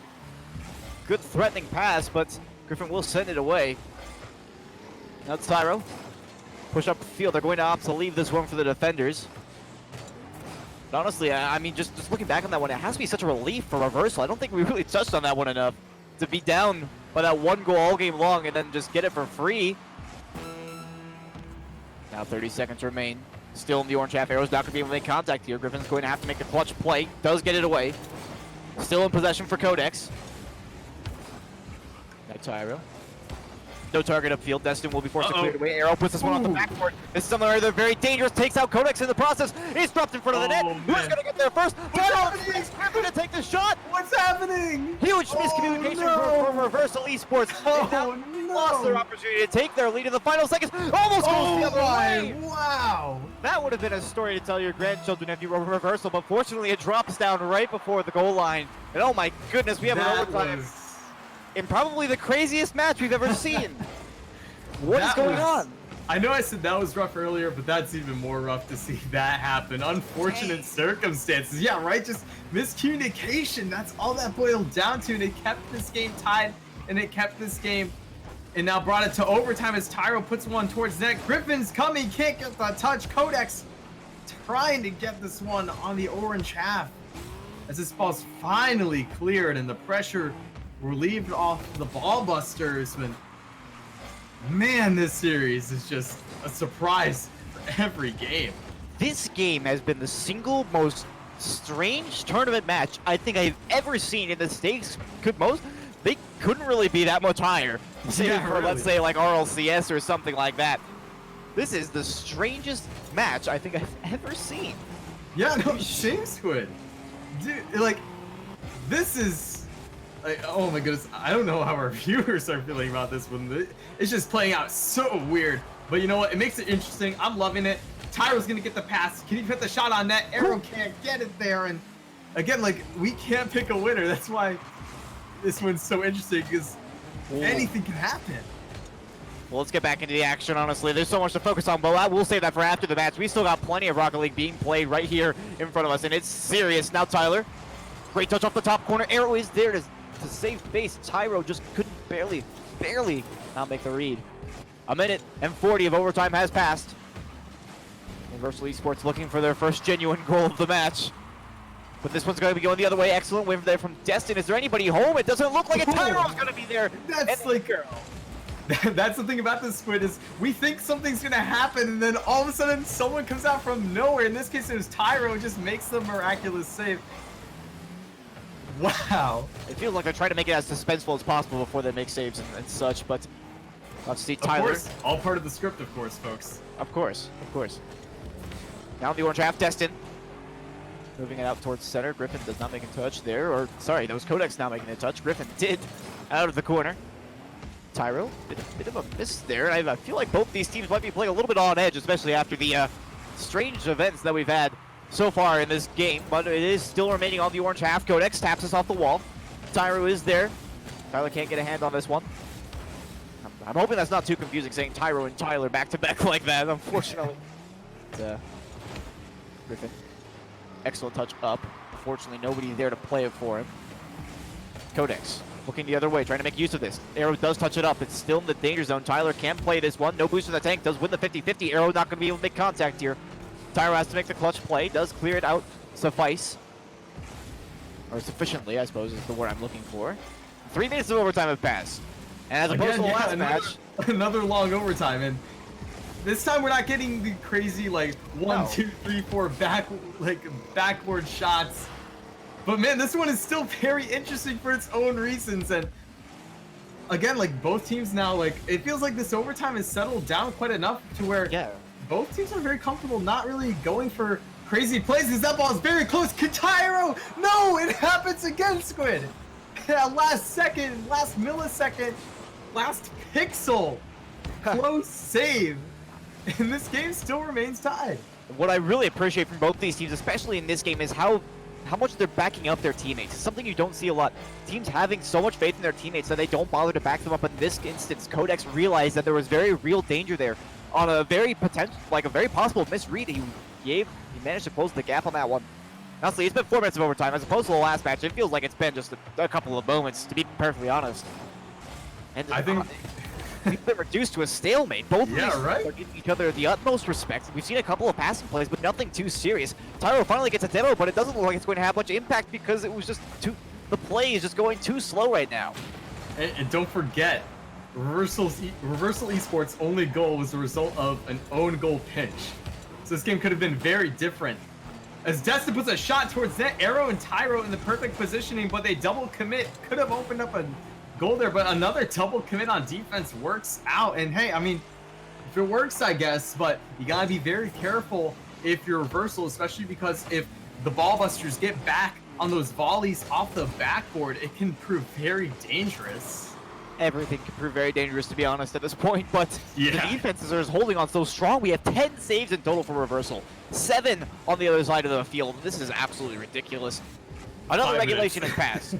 We are essentially in Game 4 right now, yet we have it not arrived. Oh no, we're in game 5, I think. If pretty we well add up all the overtimes, this could be, oh my goodness, math. This could be a best of 7 by accident just because of the amount of overtime we're getting. It's just a 3.5. I want to say like a 3.5 minute overtime last game, a 5.5 overtime so far game now. There's a lot of Rocket League we're being able to cast right now, Squid. Oh my goodness, so little action going on, but that was almost a fantastic passing play coming off the back wall, and now a huge miss. Tyro! Finally, a goal is scored. 5 minutes and 41 seconds into overtime. It takes this play to come out, and Codex couldn't get the read in. Excellent. The cheekiest of taps from Arrow to Tyro to finish that one. And Man. Let's take a step back real quick. Let's Yeah, think- yeah. So Ballbusters, they Wow. score first. I don't remember the timestamp that they scored the own goal. I think it was around the 1 minute 30 mark. Yeah. Somewhere around there. So the Ballbusters gotta feel really bad about giving Reversal the opportunity to do that. But then Reversal on the other side, on the flip side, they have to feel incredibly bad about pushing that one to OT because they didn't score that final goal in the last couple of seconds because there was a miscommunication on their side of the It field. feels like There's so many things that there must be looking back No, on and thinking you're we could have done this or split. we could have done this or X and Y and you're Z. absolutely right. And honestly, I wasn't even thinking about that last second opportunity because it felt like an entirely different game. Yeah. We're now in game 4. Game 3. No, we're now in game 4. Like, Yeah. it's been at least 5 games of Rocket League in terms of just amount of time played. And now this is what I really like, because now it's really testing the endurance of these players. Can they keep it up? Will this series stay this close, or will a team start to take advantage? And one thing I completely forgot was that this is a tournament match in a best-of-5 series, and there's actually a series score, and it's 2-1 Yeah, now. it's only 2-1. Favor of Reversal. I actually completely forgot about the context of what we were doing. I just realized that afterwards. I'm like, wait a second. This is a tournament match. What's going on here? Anyways, we have game number 4. Could not get closer than this. Ballbusters need this one to stay alive in the upper bracket. I believe this is for auto-qualifying, if I'm not mistaken. Yeah, this is for qualifying for next week's Swiss rounds. Oh boy, and that's going to be a lot of fun. So Yeah. actually, you come back for that one Wednesday and Thursday, the same time right here. But we got this match to play right here, right now. We have to see if the Ballbusters can bring this one back. We've seen a lot of solid play on both ends of the field, on both offense and defense. And we have a very even matchup. I just really want to see this one move to Game 5 because there's nothing more exciting than a Game 5 that goes into overtime. We'll have to see what goes on. As we move down to the orange half of the field, a minute of gameplay has passed. Oh boy, it feels like it's just been a couple of seconds. Tyro, pass out to Arrow. Codex is there first, as is the status quo. Both these teams making excellent use of their pass interference opportunities. Now Tyro finds Arrow. One. Tapped off to the side. Destin will touch it just high. Griffin now looking for the shot. Might get the double tap. Does not have enough push in the tank. And Tyler is going to send it away for extra measure. Now looking the other way to 1v2. But Tyro is able to make the clutch play. And an excellent touch there from Griffin, actually, to keep it away from Codex moving down the field. But it will result in an opportunity against Destin. Now looking across, Tyler can't turn around in time. And you can already see the beginnings of the incredible pass plays that we've seen so far in this series starting to, let's say, get started in their minds. And now Codex has Destin, but can't make the touch. The doink over top of the defender. And we have a save on the board for Reversal. You know what, Squid? This series, these teams are so neck and neck. I'm just waiting for one of them to start taking advantage. But right as you think that there could be a scoring opportunity for either the Ballbusters or Reversal Esports, the other team just comes in and swoops it away almost instantly. And that's what I really love about this series. Both teams, and right there, opportunity, but Tyler comes through. Codex, he get the same Destin working with him. And just as you think like an opportunity is opening up, it just gets closed immediately. Yeah, and I said earlier on in game number 3, that it seemed like Reversal at one point used their get out of the jail free card to send that ball away, which I need to go watch the VOD back and see how that went out. But it feels like they have both teams just have a limitless supply of get out of jail free cards at this rate. Now we are past halftime. 2 minutes and 15 remains. We are also scoreless with only 4 shots in total on the game. Both teams playing very solid defense, but it seems like they might be playing a little bit more timid than before. But Reversal, they're trying to get things started up here. Arrow's going to keep this one in the zone. Tyro's on the wall looking for the center. No, looking for the shot. Tyler is there. Nice and easy. And touches that one away. Unfortunately, doesn't get credit for the save, but he gets credit in our heart. Now Codex finds the angle underneath the Griffin, and Arrow was just millimeters away from that ball. It felt like just could reach out and touch it, but couldn't. Yeah, no, Squid. You're right. No, this game is so close that the only way to score is through situations like that where the defense is practically almost making that save. It's just a matter of just being that split second faster to the ball, the split second shot opportunity coming out. And right now, the Ballbusters taking advantage, trying to tie this series up and bring it to game 5. It almost feels like the Ballbusters in that instance or the defender was thinking to themselves, okay, they're not going to shoot this. It's too obvious. They've been making these passing plays all series long. Why would they go for this shot? And then suddenly they did, and they just got caught off guard by it. That honestly feels like it could be a plausible explanation for how that ball went in. But the fact remains, Ballbusters now have a 1-0 lead, and they might have had an opportunity for another one there, but they weren't playing quite close enough to capitalize. Uh-oh. So it's okay. Codex is back there with the back pass. okay. It's all It's calculated. okay. It's all part of the plan. It's all okay. As long as that ball gets cleared away from the net, that's all the Ballbusters care about. Well, let's see. This ball dangerous here. Griffin electing to take that one across the front of his own net. Very bold move, especially against his Ballbusters offense. But Destin trying to find Tyler. Can he get the shot off Tyro? Pre-jumping that perfectly to get the clear. Yeah, that's another thing I've noticed throughout this game is a lot of. Oh, good that's an pre-jump. excellent bump. Well, Arrow Codex, might have an opportunity. He gets the score. Codex with no boost in the tank. You can see the desperation on his face. You can't even man. see his face, but you know when he's making those desperate flips to make it back in Wow. time. But just that close, but can't quite make it. It's so heartbreaking. But I mean, I if love we're this gonna see series. I if we love can this see, series you know, so much. if we're gonna see another overtime, then I guess we gotta tie it up at some point. Yeah, you know, Squid, it's fitting if this goes to overtime again. And if we get another 5-minute one, because both these teams are very generous to each other, giving them space. As a demo comes out, slows down the offense for the reversal. 20 seconds left. We could be looking at an overtime. Let's see what happens. Codex just has to get it past Tyro. He can't. This ball's going to go off the backboard. Can Tyler get there? He does. Codex for the counter. back to Tyler. Oh, man, that could have been an opportunity. Such a good chance, but I think Griffin had the dunk regardless. And I was talking about that earlier. The pass interference is so good. The final seconds ticking down. Both of them want to score in regulation. Tyro going for the aerial bump. Cannot quite find it. We're in overtime once again. Ladies and gentlemen, this could be it for the Ballbusters' chance to auto-qualify. Absolutely can be. We'll have to see what happens, but you know, I'm guessing we're gonna be here for another 5 minutes. This series so close, but Tyler could have the opportunity. He still has some boost left. He can't get it past Arrow, but here comes Codex to finish. He can. Whoa, Griffin almost Wow. looked like the own goal there for a second. I was Oh, gonna have a heart man. attack. Ooh. Fortunately, that was not the case, and I would not think that. I shouldn't even have that thought. These players are playing so consistently well. Should have been no doubt in my mind, but the Ballbusters, everything's on the line. And honestly, like George said, I'd get a marshmallow roasting going on out here. But Tyler with the open Oh, net, this open net. puts it through. Only 34 seconds. The Ballbusters are not having it this time around. No. Well, folks, looks like we only have approximately 10 minutes of overtime total Only. this series. Only. As Griffin, no one was back. No one was back for reversal. That's the quickest overtime we could ask for in this series. We're gonna go to game 5.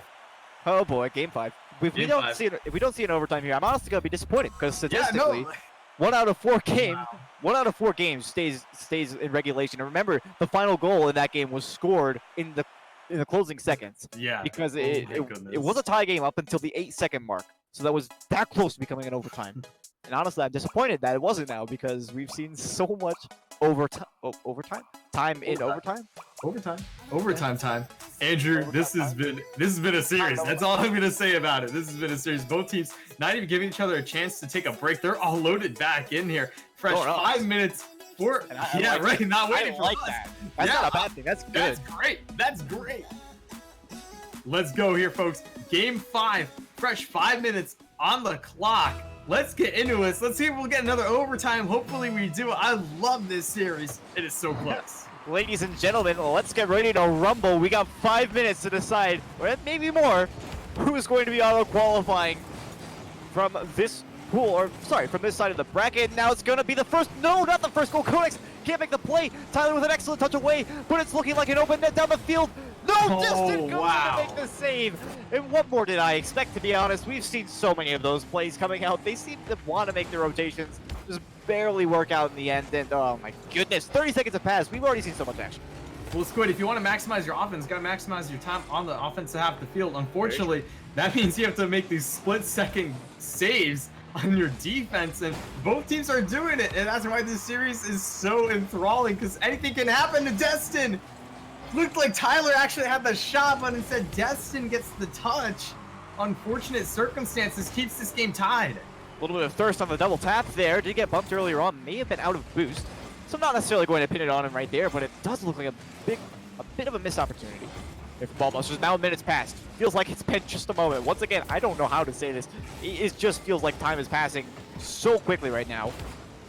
Yeah, goodness, we're already in the second minute of the game. Caster math coming out for you folks. Arrow Can he hit this one off the backboard? And Squid, actually, this is something very interesting I was thinking about during this series. We see, especially in tournaments, we see a lot of balls go around the corner, and it ends up just being cleared all the time. But what I really love about this series is that these teams are throwing this ball at the backboard and going up for it really quickly, not giving the defense a whole lot of opportunity to react. And it really does open up the offense. Yeah, it does, but at the same time, they don't give the defense a lot of time to react. But fortunately for both these teams, their defense does not need a lot of time to react. So they're holding their own. As now we approach the 3rd minute of gameplay. Griffin's going to send one towards the net, Tyler. Nice easy tap away. Finds Codex on the pass as well. And wonderful game sense as well, realizing that there's nobody down the midfield. They can safely tap it down there, leave it for Codex. But now the ball busters find themselves in the orange half of the field. Destin will send this one off the back wall. Codex can't keep that one in the zone, but Tyler is there to keep it for him. Now Destin off the back wall. Tyler with only 16 boost can't get up in time to make that play. It was a great pass, but the boost just did not allow for it. And now Arrow not going to be able to make that touch. Griffin now off the sidewall looking for a teammate. Finds Tyler. That's towards the net. Tyler's going to be able to make the save. Griffin crosses it again. Arrow's there to make the shot. Crossbar down in a lane once again. Stop hitting the crossbar. How hard is it? We've seen so many crossbar hits. Squid, I got something to say. Is it bad that this series is making me think, because usually when I see a shot going towards net, I think it's going to go in. This series is making me think, oh, the shot's going towards net, it's going to be saved. That's very true, I have to say. And now, 3 minutes gone. Oh my goodness, this is not good enough. Oh my goodness! Oh, there it is! No way! No way! It is impossible to get scored on in this game. Both of these teams play impeccable defense, even with such a great demo. They managed to clean up their rotations just in time, and Griffin is there to make the save. We have 1:40, and oh my goodness, that's fantastic connection! Destin finds Tyler in the upfield. This infield pass, 89 miles per hour for those living in the United States. Wow! And again, it's just like last game where that goal that happens is just pixels away from being blocked, and man, it's so close. And now it's down to the wire. Versal Esports, they have to make something happen. They gotta tie this up. They're running out of time. Oh my goodness, we could talk about pass defense all day long. They almost had that one. Remember, I just said it was 89 miles an hour. That is not very slow. Oh my no! The defensive breakdown. Arrow can't get the touch away. This is probably the most unfortunate event I've seen in the whole series. Is this our largest lead of this series since coming out in Game 5? I believe it is. I believe it is. If it's not, please correct me, chat. Oh my goodness, 2-goal lead for the Ballbusters. A minute left. Open net. Can Codex finish it? He is. Well, if we didn't have the biggest lead before, we definitely do now. It looks like Reversal is falling apart at the seams. That's unfortunate. Can you blame them? Man. I wanted our overtime. This series has been so mentally taxing on the players, though. You have to imagine. With 3 overtimes lasting for a total of about, let's say, like 10 minutes. I want to say it's like 10 minutes. This is supposed to be... Might be a little bit less, but still, the fact remains. You got 5 minutes of Rocket League per game, 5-game series. At most, you should be expecting to play 25 minutes. These players have been playing for 35. As Tyler scores a 4th goal for his team. Oh, man. I gotta tack this one up to just mental breakdown on the side of Reversal after that 2nd goal was scored, especially because Arrow just made that little bit of a touch that he thought was going to be good enough, but just barely found its way into the net. That had to be heartbreaking for their team. And now with a 4-0 deficit. Opportunity. I mean, I just... You never know what happens. It's a minute left. Here comes Arrow. Can't get the touch. And you know what's good? It is difficult. They have to score a goal every about 12 seconds, 11 seconds, now 10 seconds. And that's a tall order. Especially because we see a goal scored on average in this series like once every like 5 minutes or something. As another one's gonna roll right through. 5-goal lead for Ballbusters. Will we see a Brazil? It could happen. To be fair, Reverse Esports is going to have to score first to see a Brazil, and I'm honestly seeing a life drain from their eyes right now. This is rough. It's really tough to see because also, we have to mention they're going to be moving down to the lower brackets. You guys can't lose your steam now. You got to take what you got from this game and move it forward. Come on. Absolutely. Oh man, So tough to see. Let's see what happens. 20 seconds left, Squid, but I think we're going to call it here. That ball's going to go in. It's 6-0 for the Ball Busters. They're going to be moving on to next week's Swiss bracket. And, you know, that's going to be fun, too. That's going to be a busy week. We have 48 teams. After today, we'll have 48 teams qualified for that. That's a huge Swiss bracket. Oh, yeah. I mean, I can't imagine, but there's going to be a lot of good action, especially if we've seen games as good as the ones we've seen tonight so far. I'll be excited to see that one through. Now, Destin, another shot. Oh, no! It's like as soon as Reversal Esports got that second goal scored against, their net just became 5 times bigger. What is going on? If we see Brazil, I'm going to eat my tie. Oh, my goodness. I think that may be a bit of an extreme reaction, but I mean, I don't think it's gonna happen, but I don't. Oh man, that's rough, Squid. Honestly, like this was such a close series, folks. Like honestly, I want to give it out to Reversal Esports for such a fantastic like series of games. This was so close. We got 35 minutes of Rocket League from a 5-game series. That's wild. That's insane.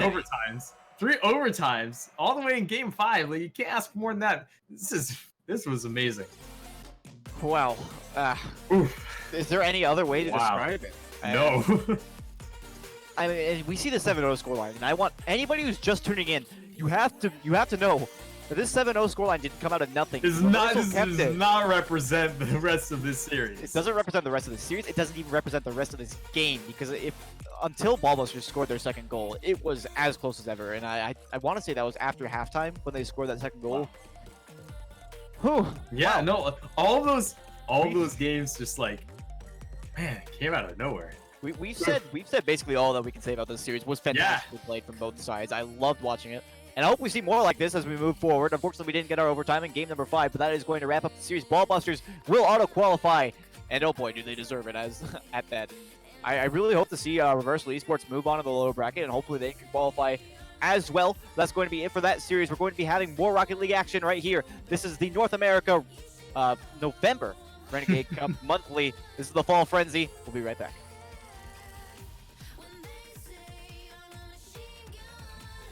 Take it as a compliment. I should know I can be a weapon.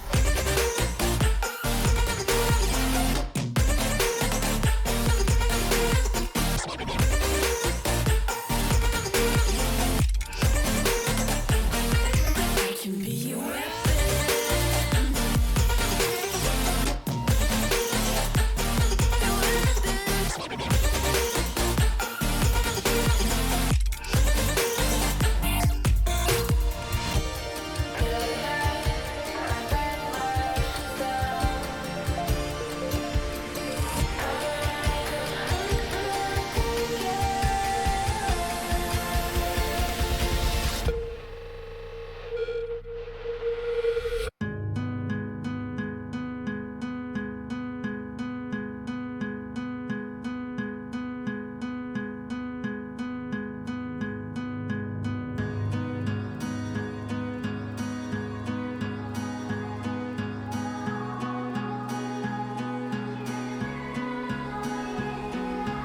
Into the night, the city lights are dancing, slowly falling apart.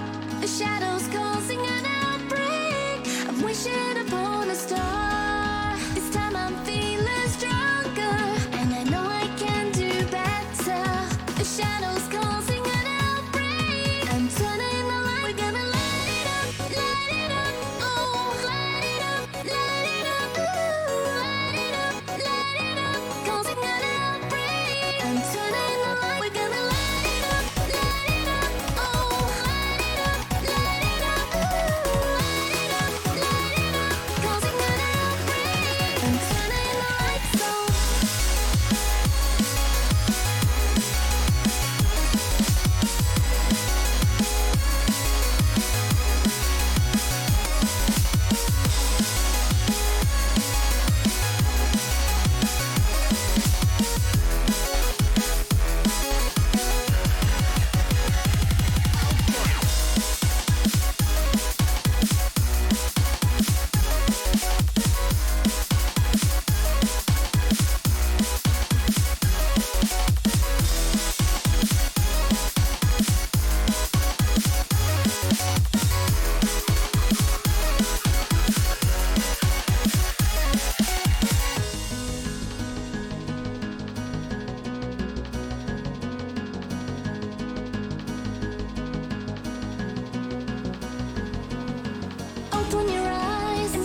Hello, ladies and gentlemen, and welcome back to day number 2, qualifier number 2 of this wonderful production. This is the Fall Frenzy, your North American November Renegade Cup Monthly, sponsored by Psyonix. I'm Squid, joined by Meet and Greek right now. And oh boy, we needed that break because let me tell you about that last match we had. That was wow, intensity at its core right there. It really was, Squid. Honestly, like, man, Andrew, that series was fantastic. I hope we get another one like that. Ooh. 2 overtimes, so long. 35 minutes. Overtimes, my friend.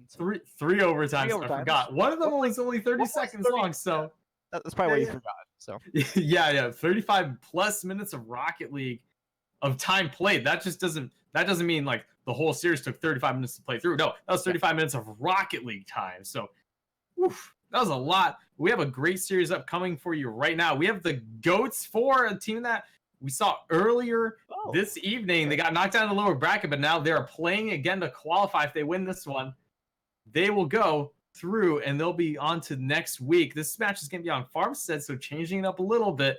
It's a fun map, though, and they're going to be facing against the Old Turf lads. Oof. I actually haven't heard. I haven't seen any of the Old Turf lads, so I want to go over their roster real quick. I'm afraid I don't have it in front of me right now. Let me take a look real quick. And here we go. We got Metro, Ghosty, and Nika Boy. I've not actually heard those names before, so I am excited. Not because I haven't heard those, well, usually somebody would say excited because I've heard those names before. I'm excited because I haven't heard names before, because I realized when I was over commentating at a different event, I realized that you can find some players that are real dark horse and come up out of nowhere, and I'm excited. We'll see what they have to offer. The GOATs 4 put up a pretty good fight against Team Flare earlier on, keeping it all to 1-goal games, and of course that was a sweep, but not in my heart. In my heart, it was not a sweep by any means. They did so much better than the scoreline says they did, but we're ready to get into this match, George. Yeah, no, Andrew, I'm excited. Let's see if the GOATs can find redemption after being knocked down to the lower bracket, or if the Old Turf lads will be able to take this one from their crutches. Let's get into this. We're just waiting for the players to join their respective teams as they're getting right into this one. Let's go, Squid. I'm excited. Let's get right into this one. This is going to be another best of 5. And I actually have to check this one because this is also going to be for qualification. It is. One of these teams will be going home. One of these teams is going to be moving on into our Swiss stage. I'm excited to see how this one pans out. We got a best of 5. We're underway, ladies and gentlemen. We're going to be seeing the GOATs 4 in the blue. I believe they were on the blue side when we saw them last time, so it'll be a nice little continuation of that. Enough of that, the game has started. This one's rolling towards the net. Unexpected Ghost. Gonna be able to shove that one away. Now Metro in the air. Touchdown. Not able to find Nika Boy. It was very close though, and I like to see it.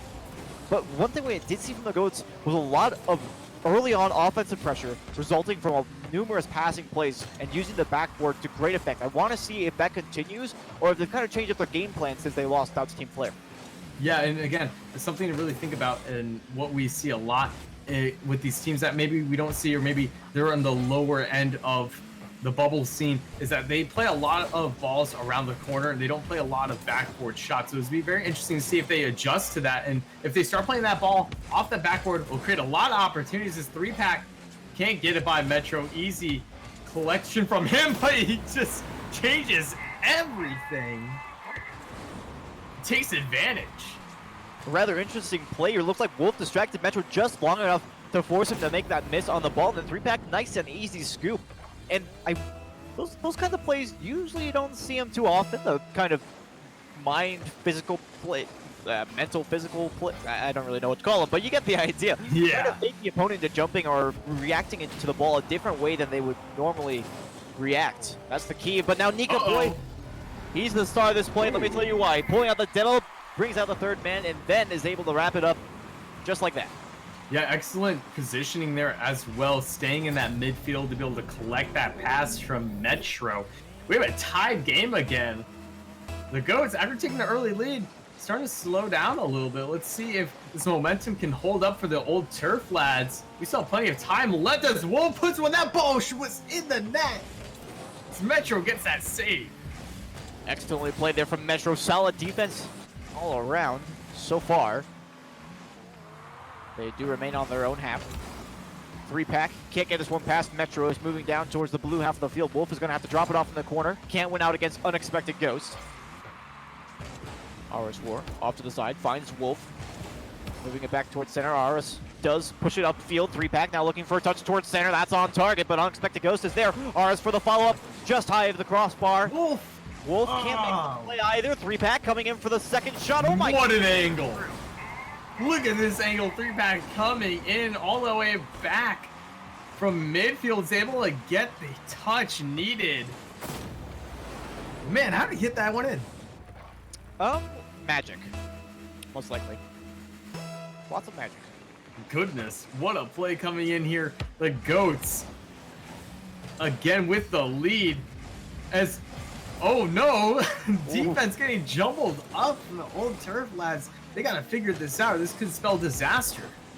Hopefully, it might have just been a one-time thing. We have seen some pretty solid defense in so far. But the Goats are not going to stop pressuring them. Aris just a little bit late to that ball. He's still actionable off the field. Wolf going to try and play more mind games down low, but doesn't quite work out. Nika Boy to Unexpected Ghost out towards center. Can he get around the ball? He can. It's towards the net. Wow. An excellent pinch play. Wolf and Aris War come together and send that one out, and that is just the team play you're going to need on those kinds of defensive situations. Yeah, that's how you get back and make a save. I thought that ball was rolling right in. I thought this game was going to be tied right up. Excellent defense there coming from the Goats squad to be able to save that one. As Unexpected Ghost working with Metro. Can he put one off the backboard? Back to Ghost. Can't get it in. Just off the post, and that's a little bit of a common theme. Old turf lads seem to be just barely missing their mark. That would be something that they're want to clean up on here in the future. There's still plenty of time. They are keeping the Goats at bay in so far. Let's see if they can put some more offense on as they move forward. This one towards center. Oh, Wolf, excellent shot, but Metro is there to come across for the save. Now off the backboard, plenty of opportunity right here for 3-pack. Puts it towards the net. Nika Boy is going to be the savior this time. It might have a follow right here. A little bit of boost to work with. Wolf will be able to take it away, though. And old turf lads just playing that a little bit too slow. The Goats seem to be outpacing them and making sure that they don't have enough time to really solidly possess the ball to make a play. Yeah, but also it looks like the Goats are very comfortable here. You see them going for really nice shots. Metro has an opportunity, instead gets demoed by Wolf. And hey, you said this earlier, Squid. Sometimes if you're not gonna hit the ball, at least hit the player. Yeah. And that killed that play off immediately. Excellent job there. As there's a minute left now for the old turf lads to tie this up. But Wolf, can he get up? No, he likes to let that one pass for a teammate. But no one was there pressuring. They're playing a lot of good defense here. As Nika Boy couldn't get the shot on net, that could have been an opportunity to tie it up. Now 40 seconds left. They're running out of chances. Running out of time to get this ball towards the net. Old turf lads really have their work cut out for them. The Goats are not letting up on their offense, and they seem to be outpacing them at every turn. 30 seconds now on the board. Metro going to tap it down for Unexpected Ghost. Nice back pass there, but ineffective as it just gets sent away by Wolf. And I feel like old turf lads might be wanting to try and keep the ball a little bit closer to themselves and try and make a couple more passing plays before putting on the target like that. Now 3-pack. Pass back to Wolf. Excellent use of their time. What little they need to just kill it out right now. Trying to keep it in the corner. Can't get it past Metro. Aris War is going to send it down, and the Goats kill it in the corner. Using a lot of that time there in the final couple of seconds. And once again, they seem to just really have a lot of control of the ball. The old turf lads just can't seem to get their hands on it long enough to make an effective play. Yeah, and man, Goats playing really well tonight. Andrew, I think that maybe they're going to be able to figure out this series, but it's all up to the old turf lads going forward here. There's plenty of opportunities for them to tie the series. And I thought this game was a little closer, but again, the turf lads, they just started out just a little bit too slow. Yeah. But still, not to cut you off, but still plenty of opportunities for them to tie this up. That was only game one. It's a best of 5. Plenty of opportunities left.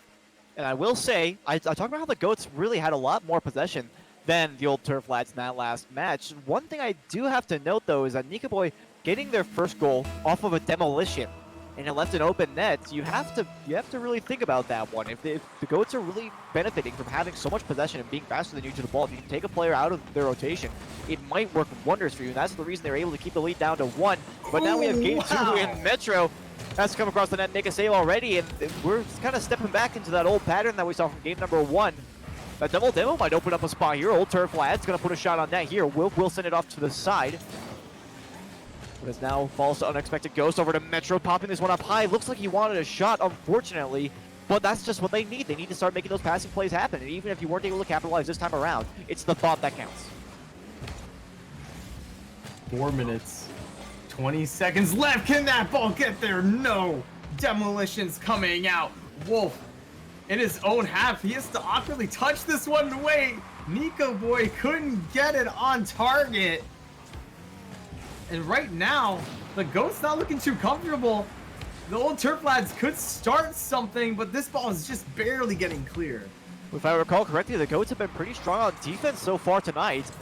And they were able to keep out the old Turf Lads, but there was some decent pressure there, and I enjoyed to see that. We'll have to see if they can really push that through. Moving forward here in game number 2, but that huge pinch is going to send it all the way down to their own wall.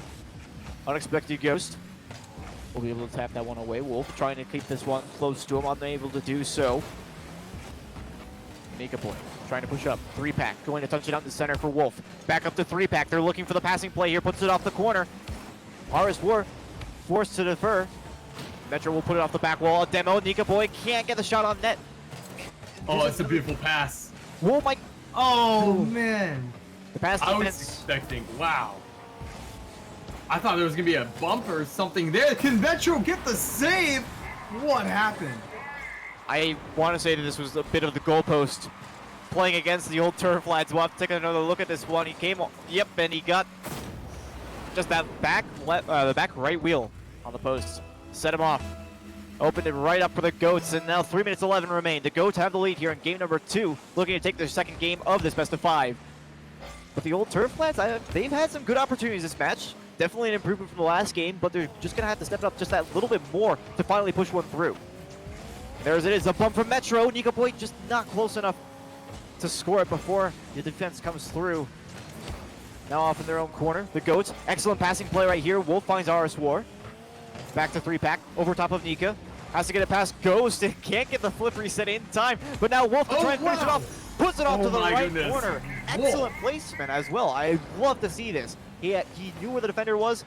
Put it in right, just the right spot. Words are hard. Words are hard, and the Goats are waking up. The old Turf Labs are not keeping up with this offense, and they are getting pounded for it. And right immediately off the kickoff, here comes an opportunity. Wolf just couldn't get the touch, but 3-pack is there. Bounces. And that's a 3-goal lead. The Goats coming out strong indeed. An excellent touch there, and 3-pack just going to finish it up quite nicely. Metro was there. He had the reactions all set up, but just could not get high enough for that ball. Just perfect placement there. 3-pack to get over top of the last defender. There was nothing that Metro could have done about it. Now, just before halftime, the Goats really showing up. They did not want to lose out to Team Flare in that upper bracket. They regret losing out to Team Flare, not even taking a game off of them and not being able to auto-qualify, but they're coming back now, and they're proving that they're worthy. Now in the corner. Wolf able to get this one back towards RS War. Unexpected Ghost now going to take over. This might have been an open net the other way. Could not put it on target. Looking back allows Nika to take possession. Moving towards the orange corner. Metro will inherit. RS War, nice takeaway right there. 3-packs in the air, dangerous. But Wolf is nowhere to be found for that passing play to finish it off. But to be fair, the Goats don't need to make any more passing plays. Oh my goodness. On the ropes. Wow. We're seeing so many good things from the Goats this game. It's much different from game 1, as Wolf now is going to have a free open net. No one back on defense for the old Turf Lads, and it's a runaway game. I mean, there's no better way to put it right now. And the old Turf Lads They must be inside their own heads right now. There can't really be much more explanation. They were doing so much better in the first half than they are now. The Goats are just taking advantage of that one, stomping all over them wherever they can get the opportunity. They've been so threatening in the air and in the infield, making those kinds of passing plays, finding each other on connections, that the old Turf Lads just don't seem to know how to deal with it. Now unexpected Ghost. Trying to get this one off the back wall, looking to try and get some sort of passing play started up. Did find Nika Boy, but blocked out by Wolf. Excellent backboard defense there from the Goats. This one the other way. Ghost looking for Nika. Blocked out.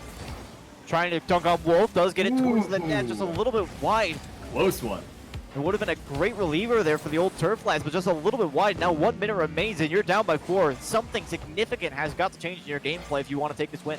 Yeah, and you know, hey, even if you don't win this game, if you're the old Turf Lads, you really need to get a goal here. It'll help immensely with momentum going into the next game, because, hey, you're going to be in reverse sweep territory after this one is all said and done. So you really got to have that mental mind ready for as Metro gets it. That's what I'm talking about. Old Turf Lads finally get a goal this game. And a great force right here, forcing RS Ward to touch it out to the side, and he did get it past both of his teammates. Or, sorry, Metro got it past both of the Ghost teammates, which meant that RS Ward did not have those options. And honestly, that's one of their strong suits. The old Turf Lads managing to get it past the point of no return with passing plays, and managed to put it through. That might be the key that they need, just making sure that the Goats don't have any options when trying to put it away. Now the final 30 seconds, they're going to need to try and formulate some sort of game plan either for this game or the next if they want to come back from this one. But it's not looking so good here for game number 2. They might have to look forward and trying for that reverse sweep. Indeed, indeed. 10 seconds left. I'm going to call this one here. The Goats will be moving into game 3 with a match point advantage over the old Turf Lads as 3-pack trying to get just one more on net to make it just that little bit sweeter. But right now, the Goats, they are looking hot. Oh, yeah. And, I mean, it's not something we usually talk about, but they are just looking... They're just looking incredibly well right now. And getting information in here right now, the Goats. And I was thinking about this. I saw the WPI tag.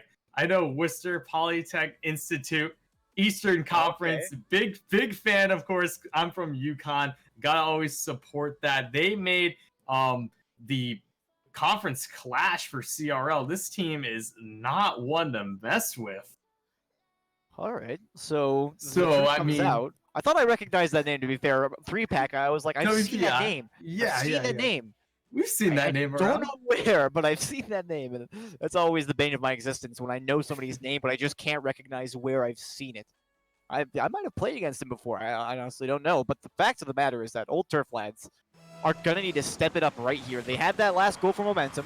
They had the last goal of the game. I need to correct myself. They didn't make Conference Clash. They only made the Eastern Conference League play. It was Wentworth, and I believe it was can't remember this other team. So unfortunate because I know because they beat NEU. Okay. Ooh, that's rough. That's Wolf now trying to get the offense started. Can't get it there though. The Goats starting out strong. Only 30 seconds off the clock, and they must be taking the momentum that they have from taking those 2 wins and just trying to push it through right here. The old Turf Lads are going to have a hard time competing against it, but they're going to try their hardest. And there it is, Metro going for the passing play. The connection does find unexpected Ghost. Metro's in the air, can't quite beat out 3-pack to the ball, but that speed is important. Able to make the 50-50 play. Now 3-pack in the air, a little bit of a fake here, goes off the back wall. RS War biting in the midfield. Bit of a mistouch, back to their own wall. Wolf with a solid possession, tries to carry in front of his net. A little bit of an awkward play there, but will find 3-pack. Now Metro with possession, but RS too quick to the ball, will not give him any time to react. And that's one of the things that the Goats have really been doing well, is just not giving old Turf Lads any space to work with the ball. And that's why they've been able to beat them out so many times on 50-50s and passing plays and X and Y and Z. No, and Squid, you're right. At this level of play, it really comes down to who's faster and who's making those challenges. That's what the X factor is here. As Wolf had a fantastic opportunity. Instead, Skies did, but Aris is there to finish it. Was silent last game, but coming up big in game 3. And a huge pass there from 3-pack. That's the kind of team play that you need to be able to have realizing that killing the ball in that situation won't result in a counterattack or anything of the sort, but he saw Wolf right there. Wolf skies it, and Aris War is there to pick it up, and that's just a textbook 1-2-3 play. There's not much more to say about it. The GOATs are playing phenomenally, playing excellently as a cohesive team unit. I love to say that so often. There's only so many teams I can really say that for. But now 3-pack looking for that angle, finds Wolf in the center. Oh, no way! It goes off the crossbar. You can't afford to miss that Best one. defender. But the crossbar, yes, best defender in North America, obviously. Moves for nobody, but if you're Wolf, you don't want to miss that one. But fortunately, they have a little bit of a cushion in the situation, so he's not gonna walk away from that one. Feel too bad. Now 3-pack. Losing out to Metro on the side. Metro with plenty of boost in the tank, but Wolf will force this one all the way across the field. Excellent 50-50 on the defensive half. Metro takes out 3-pack, but Aris does push it all the way to the back wall. Going to give Goats an opportunity to reset here on the offense, but Nika Boy is going to try and push it out to the side. Does get the ball there. Now passing play. Wolf unable to make contact. Would have been a great passing play for the Ghosts once again. But they just will not let up. The old Turf Flash just have not had any volume of offense they so desperately need right now. It was only a 1-goal lead. There's plenty of potential for a runaway goal to give them that tie game that they need right now. Oh, that was close. Oh, yeah. It was. Could be a potential opportunity. Can 3-pack get the ball around the corner? No, but Aris is there. And 2 minutes left now. The old Turf lads have to tie it up here or else they will be eliminated and they'll have to try again in next month's monthly. Oh man, that's harsh. Yeah, honestly, it is. When you say it like that, that's a little bit harsh, but yeah, you gotta win a whole other month. But hey, that's what makes it so competitive and great.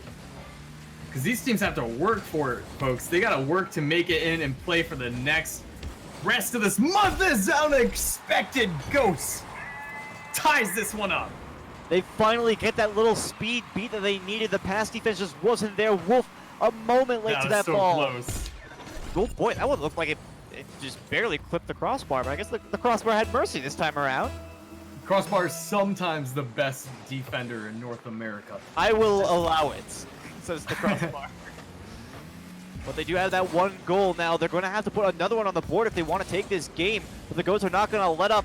This one in midfield. Oh, that was an opportunity too. It looked like Aris War was just decided to be a little bit deferential on that play.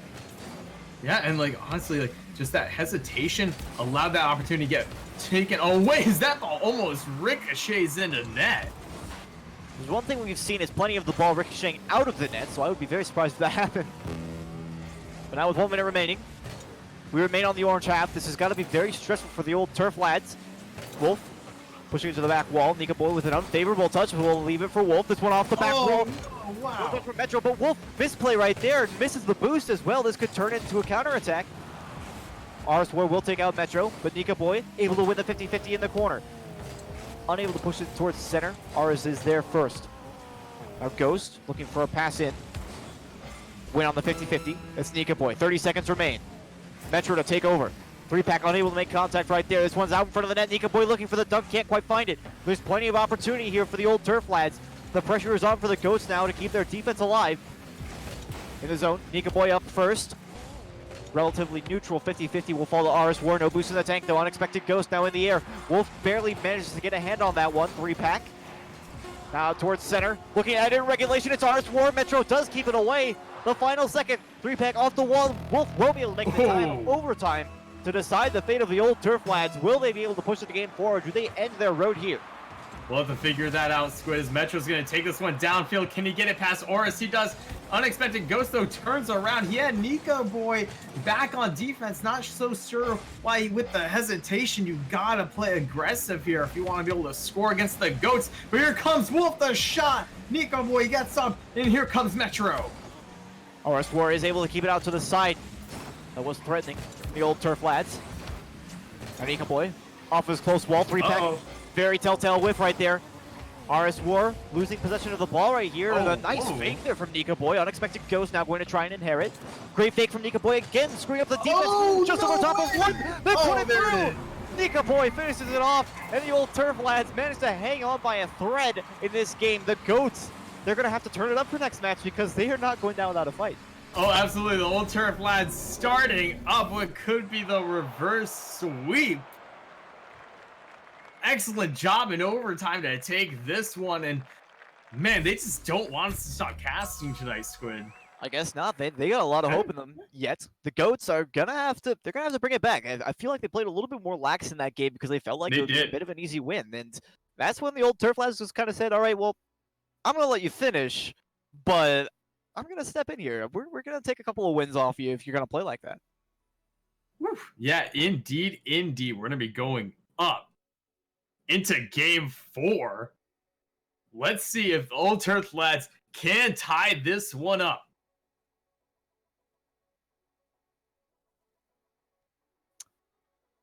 So, moving on into our next match. The goats, once again, they're gonna be ready on their side of the field. Old Turf lads are gonna have to take this one and the next one in order to win this series. But the goats are not gonna go down without a fight. We shall have to see. Nico Boy already coming out strong with a demo on 3-pack. We're moving back to the orange side once again. Someone we're very used to seeing the ball in the last couple of matches. There's 3-pack for the shot off the left side. The post and away. But it's staying in the zone. Metro for the touch-up. Nico Boy will clear it away, but the goats starting off strong on offense, even regardless of the demo that Nico Boy brought out very early on. Absolutely, I'm loving what we're seeing so far as a triple commit on defense comes out, but the Old Turf lads, they just can't capitalize. You have to throw that in net. It's so rare that you get opportunity like that. Oh no. They will have to move on without it though, and hopefully the Old Turf lads can't move forward. RS War now. Unable to touch that one. 3-pack dropping it into his own corner. Unexpected Ghost can't win the 50-50 with Wolf. This one could move the other way. RS War in the center. Pass from 3-pack is going to be defended by Metro early on. Touch off the corner. Wolf beats one. Finds 3-pack, beats the second. It's only Metro left, and he's going to be able to turn on it in time. That's the kind of speed that they need. And they really started turning up that pace. And that's something I really like to see out of the Old Turf lads, because the goats were starting to beat him out on the speed, but now here's a shot opportunity. Oh, wow. Unexpected ghost. And I don't know what's happening for the Ghosts right now, Andrew, but their defense is just not up to par from what we've seen in the previous games, and the Old Turf lads are taking advantage. Still plenty of Rocket League to be played, however.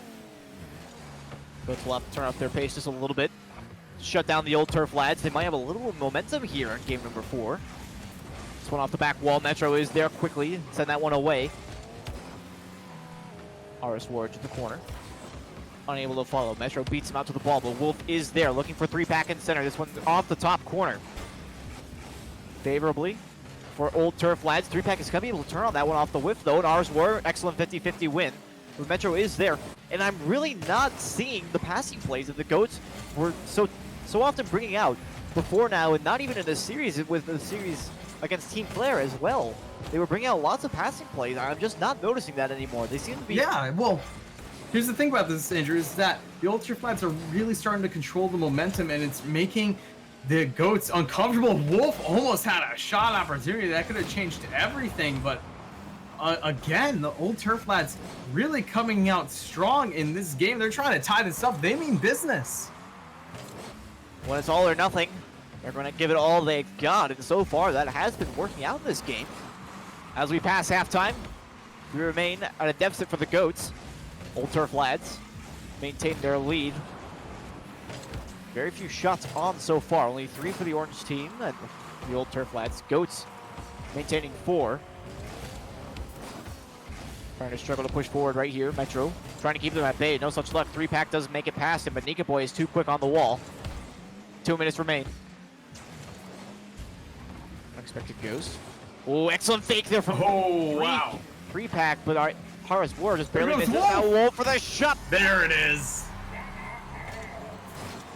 Wolf coming up on the aerial on this one to get that nice touch. Recognizes Metro up and likes to throw that one down into the net. Ties this game up, and now the Goats waking up. I'm not sure if they're exactly waking up. They've only scored 1 goal We shall Stay have positive. we can stay positive, of course, but we shall have to see. That's the thing. I don't want to say they've woken up just quite yet. The old turf lads are still in this. Now approaching the minute 30 mark. Ball on the blue half. Repack with a nice long clear. Unexpected goes to Will, touch it away from the net. Now Wolf looking for a center, has RS4 to work with. Metro unable to make contact. RS4 just has to post it away. Three back to finish it off, and the Goats take the lead in just a matter of about 30 seconds or so. That's 1:17 on the clock.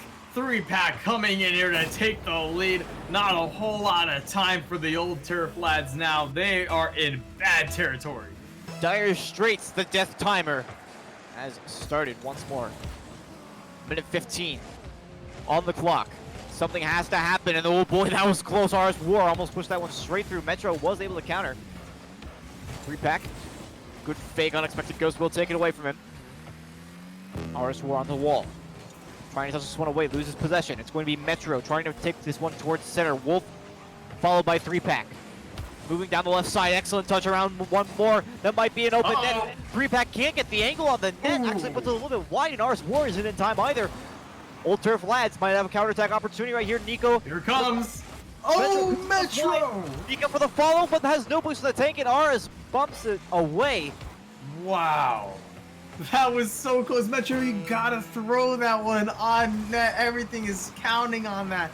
26 seconds though, and he's now taking it down the field. He has unexpected ghost mid, but he can't get the ball. 3-pack able to throw that one into the corner, waste a lot of time. That's exactly what you want to do. You have the lead here, you have match point, just waste time on your opponent's field. 10 seconds left. Metro bringing this down. RS able to flick that one to the corner, bumps on unexpected ghosts, but this ball is still in the air. Metro, 3-pack gets up, and this will be it. The Goats 4 will be qualifying for next week.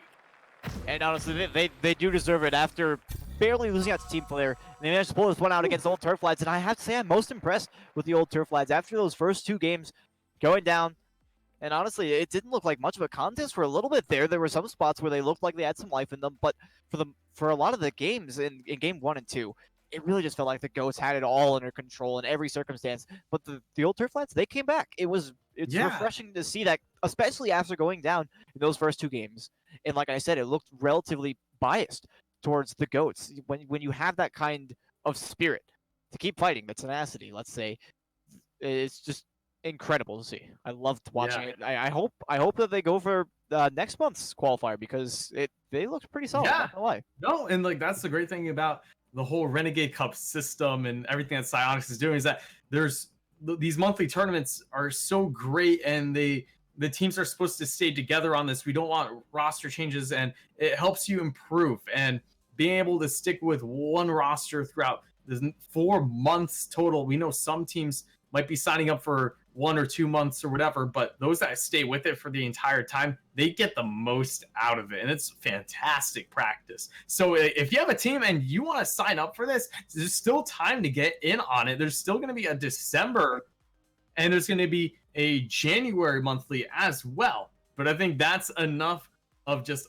us tonight, Squid. We're going to have a caster swap and another qualifying match. We're going to be bringing in Curtis and Snipa. They're going to take great care of all of you wonderful viewers. You are watching the North American November monthly Fall Frenzy for Renegade Cup. This is Nexus Gaming. We'll be back.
so sweet even when they hurt.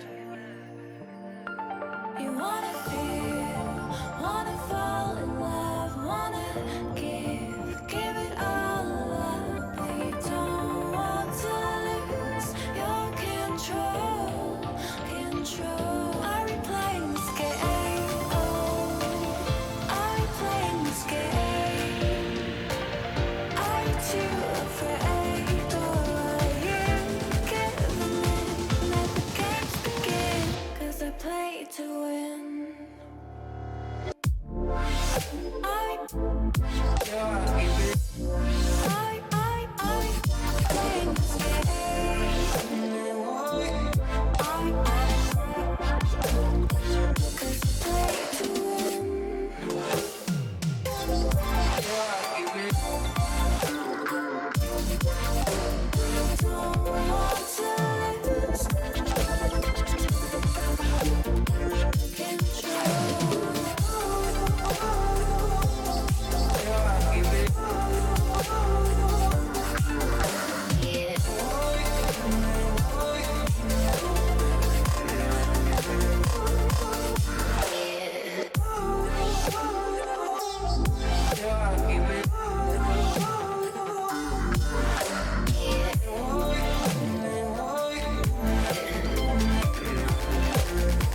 Cause I play to win.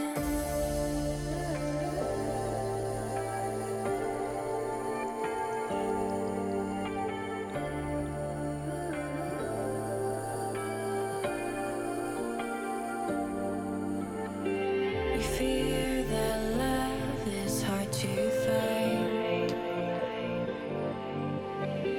Not in your heart, but in your mind.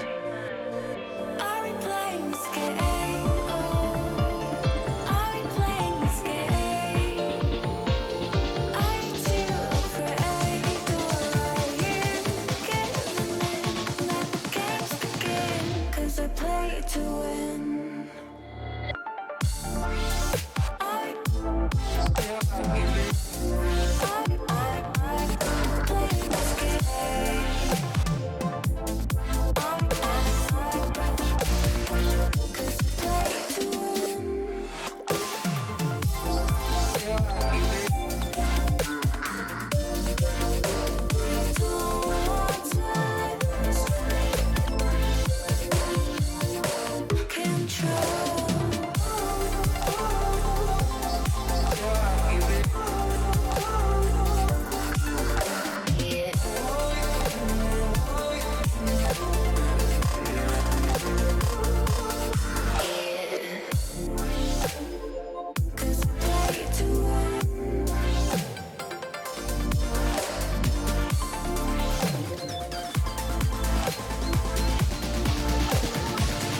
I play to win.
that, welcome back into the November Monthly on the Renegade Cup, brought to you by Nexus Gaming in the Fall Frenzy. I am Curtis. That is Sniper Eagle Eye, or Sniper Gus, as he's called in the streets nowadays. But Sniper, it's been a long time since we've seen you in a booth. Welcome back, sir. And you couldn't have come back at a better time, as we got a lot going on.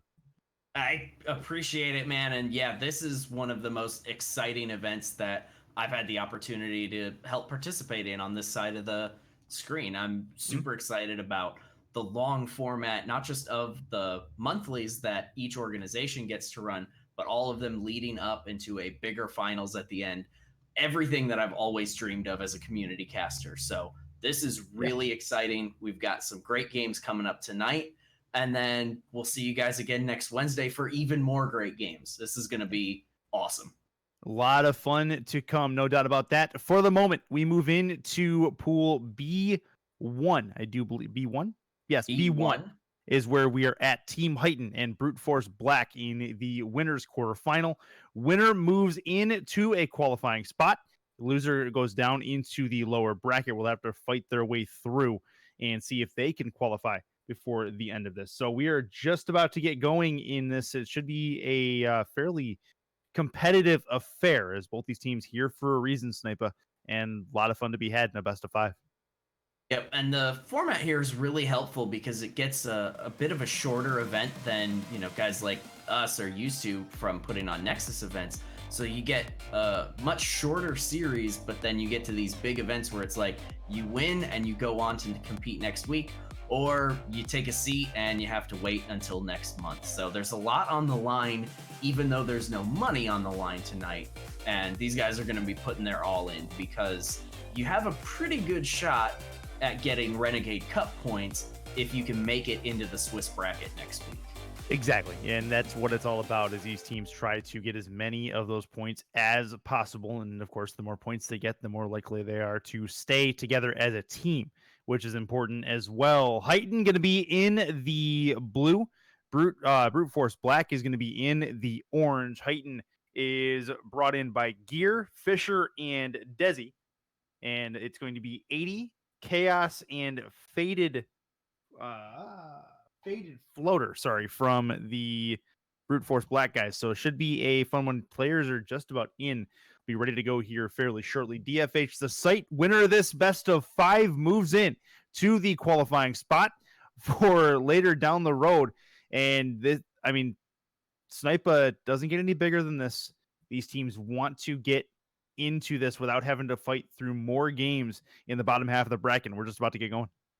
Yep, and this is going to be as good a match as you're going to get on opening qualifier night. These guys are ready to rock, all 6 in. Got a little bit of ping issue on one, but shouldn't be too big a deal. And here we go. We are indeed underway. Floater going to try to take this near midfield. That'll pound off the sidewall. Coming in is Gear. Gear for Team Heighten. Gets back into the blue end. Desi's there. Desi puts it into the orange corner, but not for very long. And Gear will answer this with a ricochet of his own. Desi into the corner. It's going to bounce off that corner. Go near side. Good long touch from 80. 80's going to go long. Look to go over Gear. That didn't work. Off the back it goes. Pass into the middle, but well read by Fisher. He's going to get this back out to midfield for Gear to Desi. And they will try to continue this. The touch is a good one, and that is a save as Floater gets his car on it and keeps it away from the goal line. I'm starting to worry just a little bit about Brute Force Black on the defensive side. They take this really wide rotational stance, and they're not getting up to challenge those balls. They've really only gotten down onto the blue side one time, and I think eventually they're going to crack from the pressure from the faster rotations Team Heighten's bringing to the table. And this will be a long touch for Desi. Desi with the return. 80's going to go up into the air. He'll shave the ceiling with this. It eventually comes down for Desi again. Desi into the middle, looking for Gear. Gear's going to get there, but not before Floater. Chaos out to the mid. Chance for 80. 80 with the touch, but not a lot of velocity on it. And he will miss on the opportunity here as this one's into the Heighten end for the moment. How long it remains to be seen. Yeah, really back and forth, but most of the possession still on Team Heighten's side. We saw a little bit of chance there for Brute Force Black, but a little slow in actually getting those passes out, and just not a lot of commitment to really creating pressure from it. So it's coming down to which defense cracks first, and so far it looks like everyone wants to play the safe, mistake-free game, but you know that can't go on forever. Eventually, somebody will score. Somebody will be tailoring caution to the wind. Maybe it's going to be Heighton. This is a chance towards the goal line. Desi needs a touch, and the pinch across goal mouth is going to set them up defensively, and a ricochet will get it back out to midfield. Team Heighton do indeed survive that chance, or actually nearly put that chance in, I should say. They have to fight on defense on their other side. Desi off the sidewall. Gear's going to get in front of it. Off the sidewall it goes. It'll be a chance at midfield. Pass across. 80. Shot towards the net, but wide of the intended left post.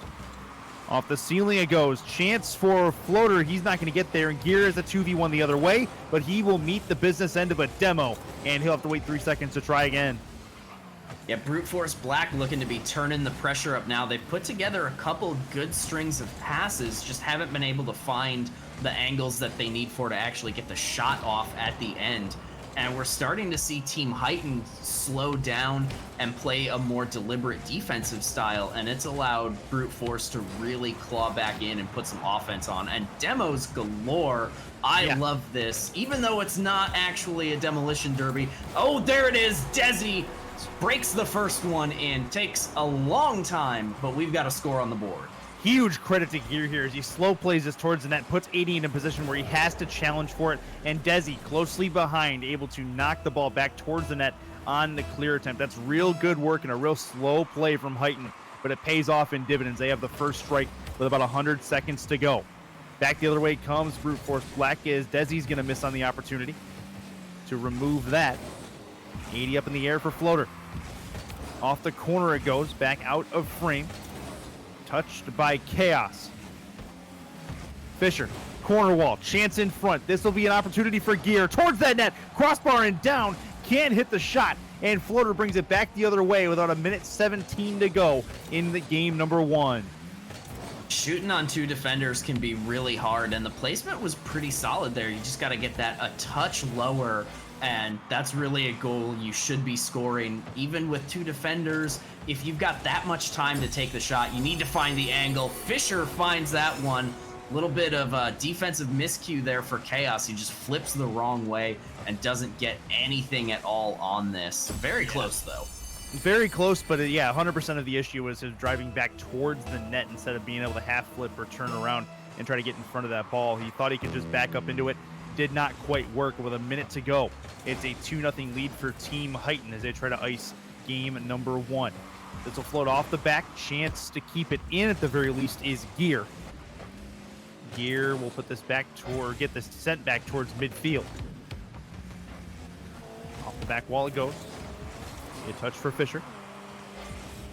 Fisher coming straight down with it. 34 on that clock. It'll go off the nose. Chance in front. That'll be off the ceiling. It'll come down. Chance for Floater.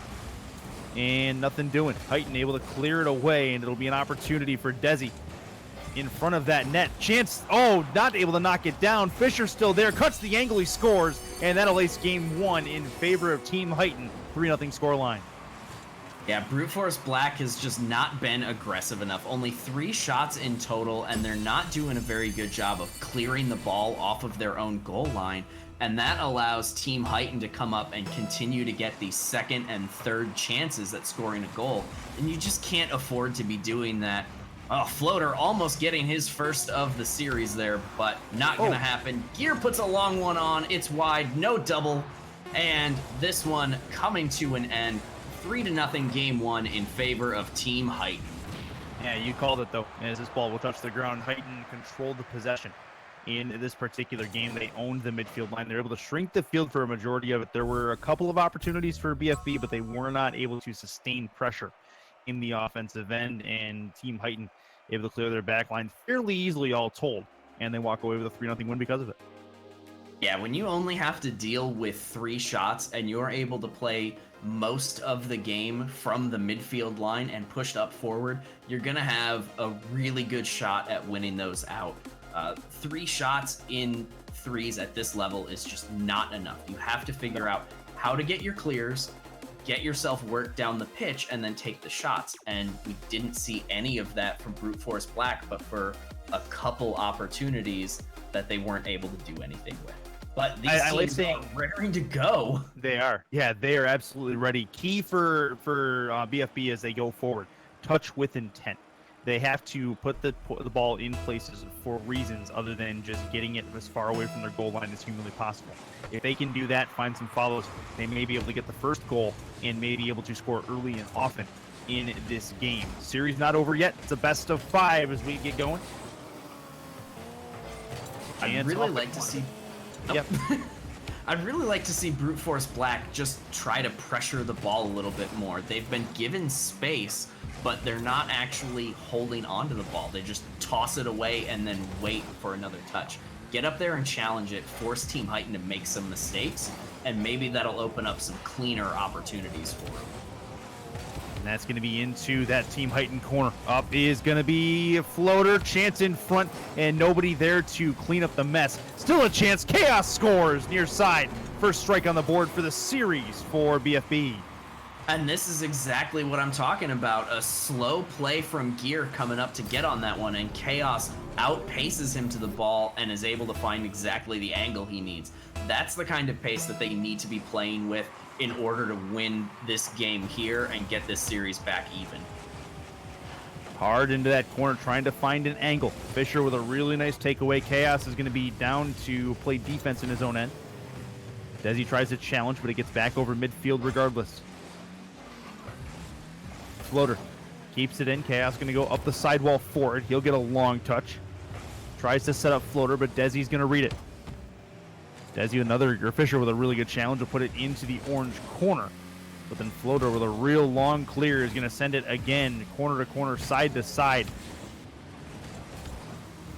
Team Heighten trying to put the offense back on, but at the moment the possession game has definitely belonged to BFB early as they try to continue things early, or continue a better early effort than they had in game 1. Yeah, the pressure's definitely been turned up. They're playing with a lot faster pace and really getting the challenges in. They're in a little bit of defensive trouble here. They just need a big clear because Team Heighten has been pushed up trying to challenge this stuff. So that's the case when they're right in your face. That's when you want to go for the power clears. If you got the space, play it slow and hold on to that ball. But here it is, Team BFB back on the attack. We'll see what they do with it this time. Oh, good takeaway from Floaters. He puts this one towards the left wall. Heighten not controlling the boost nearly as well in this game either. That's one of the things they did really well a game ago. This will be off the intersection. It comes down. Chance in front for Floater. Floater's got to be accurate with this, but he also has to put some pace on it. He can't hear. And it looks like it's going to be sent back down towards that orange net. Chance for 80 to get contact down to Chaos, and he'll get it into the offensive zone. One thing we've seen a few times now in this match is BFB going for the flashy, high-angle backboard plays. I'd really rather see them take those opportunities there to get a good back pass out to midfield. Because Heighten is giving them so much space, if you can get that ball back to one of your teammates, he can put a lot of pace on the shot and really choose exactly where he wants to put it. It's a good opportunity, but they're just playing a little bit selfish trying to go for the highlight reel plays. No good hard touchdown. Floater's not able to get there to get the eventual clear, though. Good pinch play.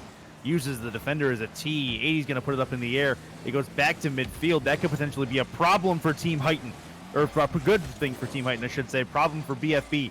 Back right wing side. Chance for Gear. Gear gets bumped. Desi still there looking for a dribble play. Out right wing side. 80 with the chance to clear. And it's sent right back at him, and eventually the boys in orange will be able to get this back into the offensive zone. Chaos into the middle, and Desi will clear it across goal mouth. And here we go. 85 seconds to go in a 1-0 game. Chance for Chaos. Chaos put it towards the back wall, a little bit wide of that right post. Angled play towards the net, and a save coming out as it'll be back the other side and over the halfway line for Desi. Desi into the corner. Will play the ceiling. Good challenge is going to get it out towards the walls. We come down to our last 62 seconds. Off the back. Chance in front. Is he going to be able to get there? It's Chaos, and it's taken away. Good work by Fisher to get it away from the goal line. Brute Force living up to their name with a bunch of demolitions and really turning the pace up is working out well for them to hold on to this 1-point lead. But, you know, it only takes one mistake to lose the 1-goal lead. You'd like to see him grab another to secure it. But this has been a much better match for them in terms of getting up and challenging the ball. And we're just not seeing a lot of intent from Team Heighten. They're just trying to get anything going, and they're not finding it. 23 to go. They need to find something in the next 21 seconds. Otherwise, they are going to be tied up in this series. Chaos needs a clear. He will get one. It goes towards the sidewall. Well read by Desi. Desi has Fisher on the back end looking for him, and that's not going to work. 80 with the takeaway. Chance for them. Desi, shot towards the net. Oh, that was close. Chaos makes the save. Still 3 seconds on the clock. Over the halfway line it goes. Fisher puts it down towards the ground, and BFB comes back to tie the series up at 1 game apiece. Good answer game from them, winning it 1-0. Team Heighten almost had gold there with that pass up to Desi, but BFB in the right place to deal with it. It was going to be a tough angle either way, and I like the shot distribution a little bit more. It isn't quite as lopsided as it was the last game, even though it's still the same number of shots from Brute Force Black. It was less shots from Team Heighten, so we see very back and forth, calculated game from all of them. Now we just need to see who's gonna, deal with this best of 3 better. It's 2 more games to win it, and we still got a lot of Rocket League to decide this. There is indeed a ton of Rocket League left, and the start of Game 3 is going to be crucial. Winner of Game 3 has a distinct advantage, putting their opponent on match point. We'll see who it's going to be. Team Heighten needs an answer as they've been adjusted to. Now it's their turn to readjust. We'll see if they can do that. It'll be Gear and 80 going after the kickoffs to start us off in game number 3. Ball's at the center. We're about to get it going. If you guys are just joining us, Curtis and Sniper Eagle Eye along with you for the ride in the November Renegade Cup Monthly, presented by Nexus Gaming. We are underway. 5 minutes on the clock and go. As this will be towards the midfield line. It comes off the ceiling, straight down for Desi, and Desi with the clear. Still a chance off the back. Desi tries to get a touch, ends up back at the midfield line for Gear. Not a good amount of conviction on that particular clear. This will be a chance for Team Heighten. It gets removed from them, but kept in by Desi. Desi with the follow, trying to get it into the middle, and it looks like Faded Floater is going to get there first. 80 with a long bomb towards that blue net, and Gear is equal to it, but it took a lot of effort to be able to get to that ball and a ton of boost. Long bomb the other way. That's a save and a rebound for Desi, and he puts it home. 1-0 lead for Team Heighten. Desi pulled that protractor out real early and made exactly the read he needed to. He knew where 80 was going to have to make that save and what angle it was going to take. Puts himself in the perfect position to smash that thing home. And that's exactly the kind of momentum swing you need after a loss. Come out and score a dominating goal where you're going to steal some of the momentum and let your opponents know that you're here to do what you want, and they're going to be forced to deal with that. Good work from Team Heighten. They're also going to miss on this chance. Desi's down back, and he has been very, very good at getting those booming long clears. Gear, a little bit inaccurate with the shot. Back to the middle. Coming down, Floater puts it ahead of him. Desi with another long clear towards the corner. Pass down to him from Fisher, Fisher indeed. Chaos down left wing side, 80 goes off the corner. It's back to Floater. Floater has the touch. 80 needs another one, and Fisher equal to that as he'll get it in the defensive corner, but not for very long, as it looks like the Brute Force Black Boys are starting to get something cooking in that offensive end. Yeah, the rotations are really starting to pick up for both teams. We see really good play on both sides of the field offensively, and the defenses are starting to look a little frazzled on either side. Like, it's not going to take much for one of them to crack and maybe get this game busted wide open. I think, if I have to put a little bit of money on it, I would say Team Heighten probably going to continue to control this game. What a demo, but nobody on the follow-up, and that's been something we saw early from Brute Force Black. They've been doing better about it, but if they go back to not following that ball and getting good challenges on it, Team Heighten is just going to drive all over them. 2:38 to go. Halftime about to hit us here. This will be a chance for a clear, and Fisher's going to get a save as well. This will be on the wing, back to midfield.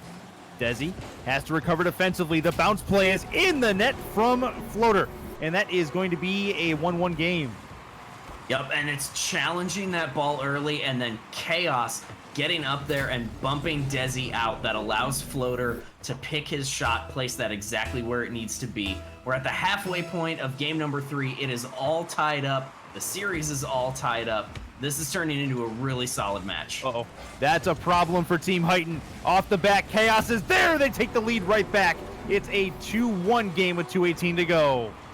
Yep, 80 playing this one through strong and just gets a tiny little touch to beat out Gear. Nobody covering the back end of that play for Team Heighton makes it an easy shot to reclaim that lead. And yeah, reclaiming the lead, that's exactly what you want to do. Fisher off the back, looking in front. Gear's not going to be able to put that one home. Floater will defer. Has Chaos on the right side. You touch off that corner wall. Up comes Desi. Floater into the middle. Taken in, Desi into the corner. He'll be up off the ceiling, down for Gear. Gear with a chance. That's a bounce for Fisher. Fisher going to try to get it there, and it looks like it's going to go towards the back wall and no farther, as Team Heighton not able to put that one towards frame just yet. 2v3 in that offensive end. Pass to Fisher. Fisher goes hard off the back. It's well read by Floater, and he'll get it back to the side wall, where it looks like Chaos is going to take it away. Hard play towards that post. Chance in front, off the post again, and a good save from Fisher. Still an angled shot towards the net. It's Floater. He has it in the far side net, and that's a 3-1 lead. Heighton had some chances to put really good pressure on, but they were just kind of throwing themselves at the ball, allowing Brute Force Black to get the clear down and then get in behind the defense. Great work by Chaos setting that thing up. And once again, we see Brute Force Black getting what they need at the right time. Now with the 2-goal lead, we might see them go back to a little bit more of their slower, more deliberate style, and I think that would be bad. They need to keep this pressure up if they want to stay in front of this thing. Still a minute left. Tons of time to get 2 goals. Trying to fall on top of it is 80. Gear's going to put this one up into the air. Floater's going to have to play some defense right there towards the goal line. That's going to ricochet off the ramp. It's a chance for 80. 80 gets demoed. Floater is up. Chaos lurking as well. It's off the back. Chaos trying to find the angle. Right wing side. Chaos with the takeaway again. And he'll take it towards the sidewall. Grab boost and take it with him. He's going to put this into the middle if he can, but he's got no help to speak of to try to put that towards the net. Down to our last 33 seconds. And it is going to be on Brute Force to get Team Heighton to get a couple of goals right in a row here to try to tie this one up. Not going to happen. It's Floater who puts this game likely away with 25 on the clock. Brute Force Black has determined that boost is not greater than ball control, and they just refuse to give that thing up, but just really dribbling it around the field until a hole shows up in the defense. They are able to exploit that. Now 3 goals, 25 seconds. Probably going to be too much for Team Heighton to overcome, but I have seen crazier things, and I know you have, so let's see how this one pans out. 15 seconds. They're going to get 3 goals, 1 every 5.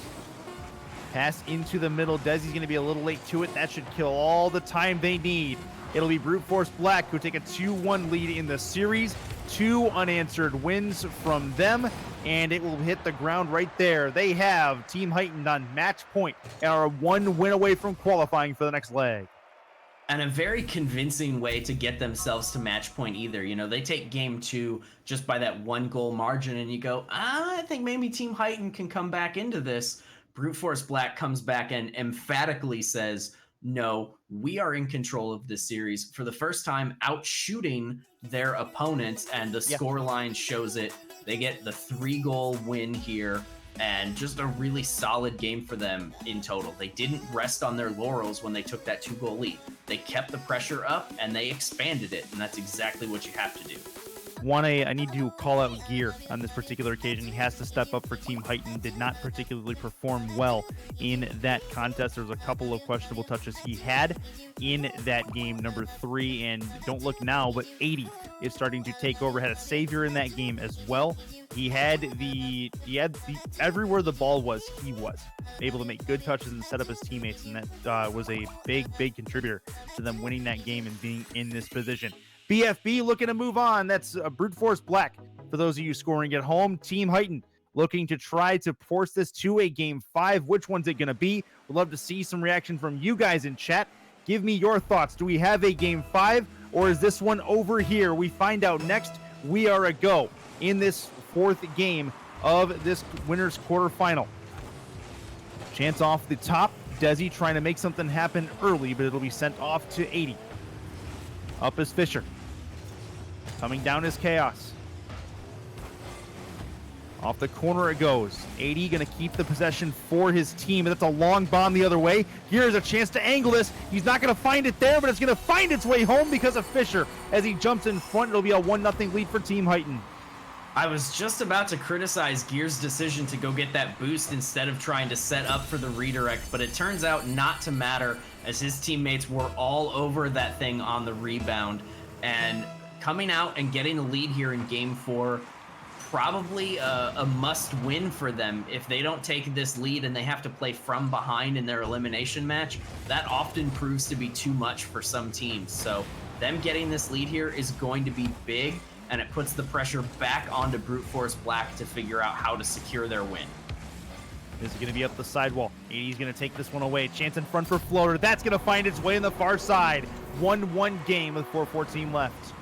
Not even a true ball width of space for Floater to put that thing in, and he finds exactly the place it needs to be, scoring it off of the defender who just doesn't have time to get the touch to push it all the way out. That is a beautifully taken shot from him, and definitely something I want to see some more of.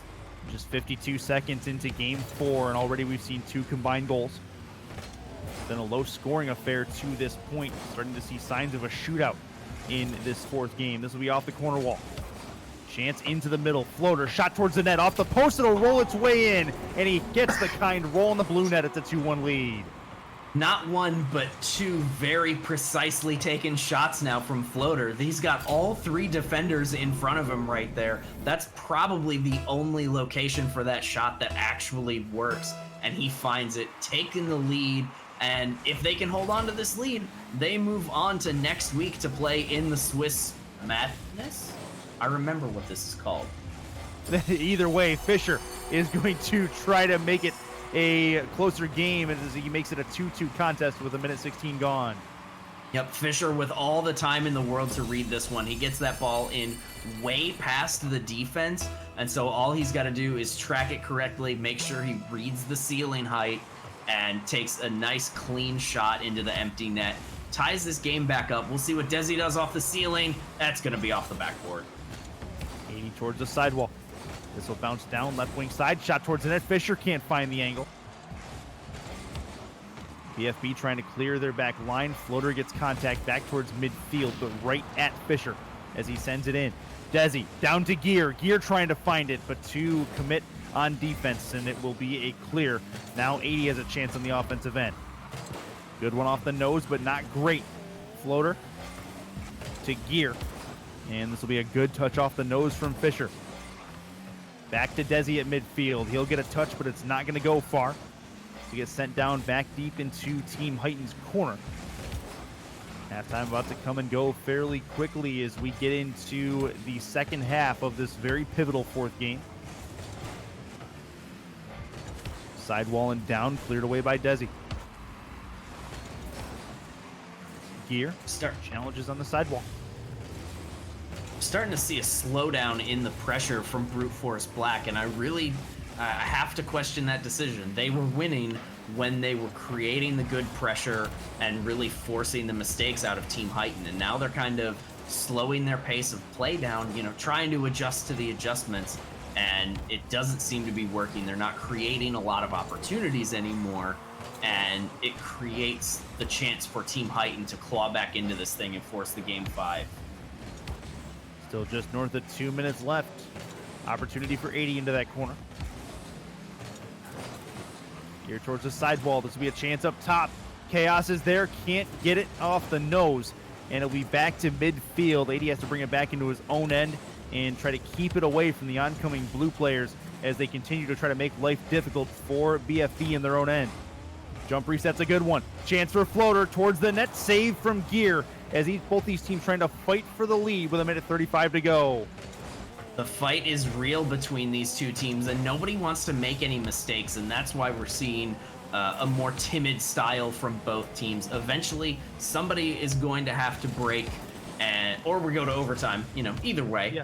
I love overtime, so I'll be totally cool with that. Chaos says he is not cool with that. Picks the pocket of that defense on a short little turnaround there. A great misdirect from 80, looking like he's going to do something with it, but jumping away instead. Brute Force Black with the lead, 1:20 to hold on, and they can move on to the Swiss. 78 seconds to go as they try to indeed, as you mentioned, move on to the Swiss round. Desi gets a touch towards midfield. Floater with the takeaway. Fisher trying to force the issue and takes it towards the sidewall.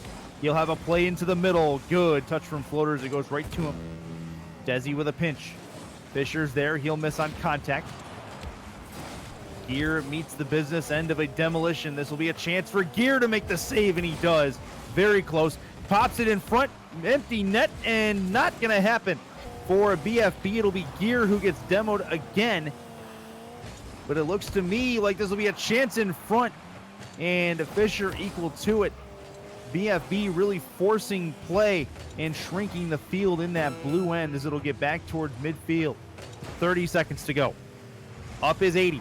80 trying to find the game-sealing goal. This will come down from Desi. Kept in by Floater with 20 left.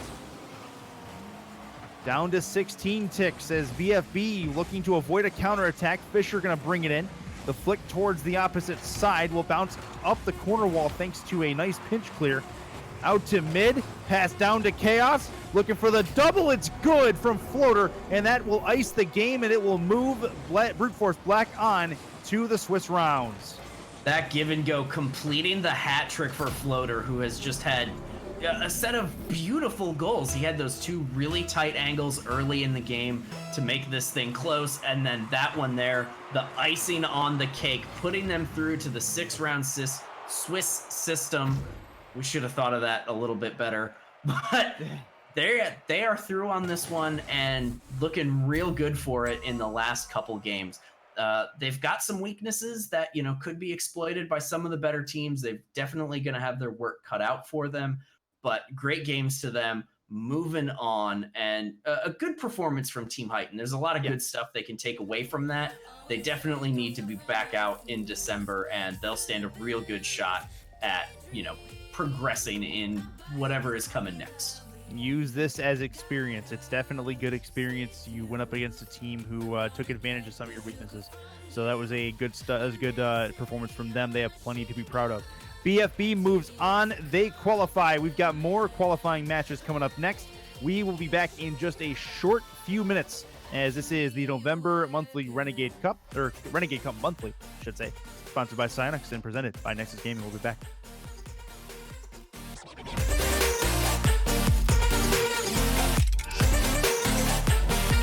I can be your weapon.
the night, the city lights are dancing, slowly falling apart.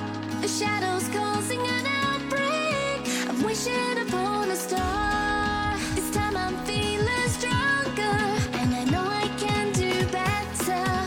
The shadows causing an outbreak. I'm turning the light. We're gonna light it up, oh, light it up, ooh, light it up, causing an outbreak. I'm turning the light. We're gonna light it up, oh, light it up, ooh, light it up, causing an outbreak.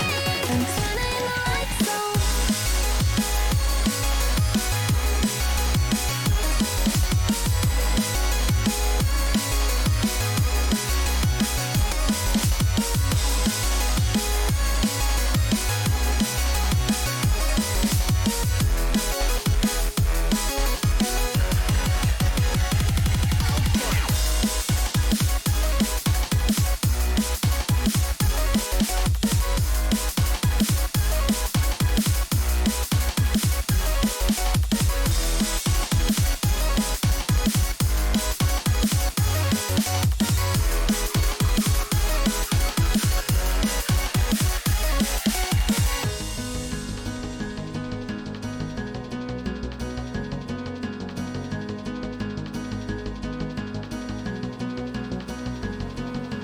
Open your eyes and see the people chanting, slowly falling apart.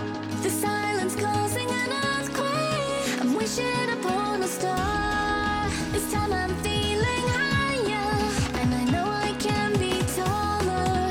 Shadows causing an outbreak. I'm turning the light. We're gonna light it up, oh, light it up, ooh, light it up, causing an outbreak. I'm turning the light. We're gonna light it up, oh, light it up, ooh, light it up, causing an outbreak. I'm turning the lights on.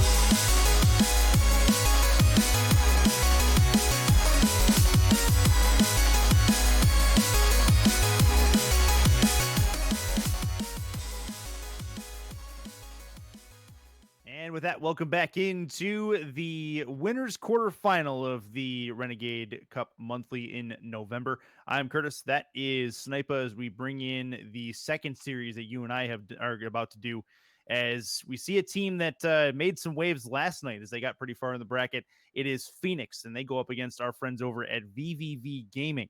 For those of you that are a veteran of the scene, you should recognize that name for a number of different reasons. Sniper, couple of decent players on this Phoenix squad. VVV firing 5 roster members out at us. Wonder who's actually going to play. That's going to be the main story here. Yeah, there's a lot of questions there. You know, when you got 5 people, technically there are 3 and 2 substitutes, but there's a lot of flexibility built into the rules into how they actually use their substitutes. So it does present a big question mark. And you know, VVV hasn't really fielded the same team consistently for a really long time. So it's real possible that, you know, Phoenix isn't going to know who these guys are. So we could see a very protracted feeling out period at the start of this series as these guys try to get into the flow of this game. But you don't make it this far if you're not talented. So we should be seeing a real good match. Yeah, we absolutely should. I'm going to blame Stumpy because he said cat in chat and my cat ran away. So Stream Cat is no more. So blame Stump. Yep. Hashtag blame Stump. Put it in chat. And we are going to get going here. DFH Stadium going to be the site of this matchup as we get this, well, this is a team in Phoenix that I actually was really hoping would get farther than they did last night.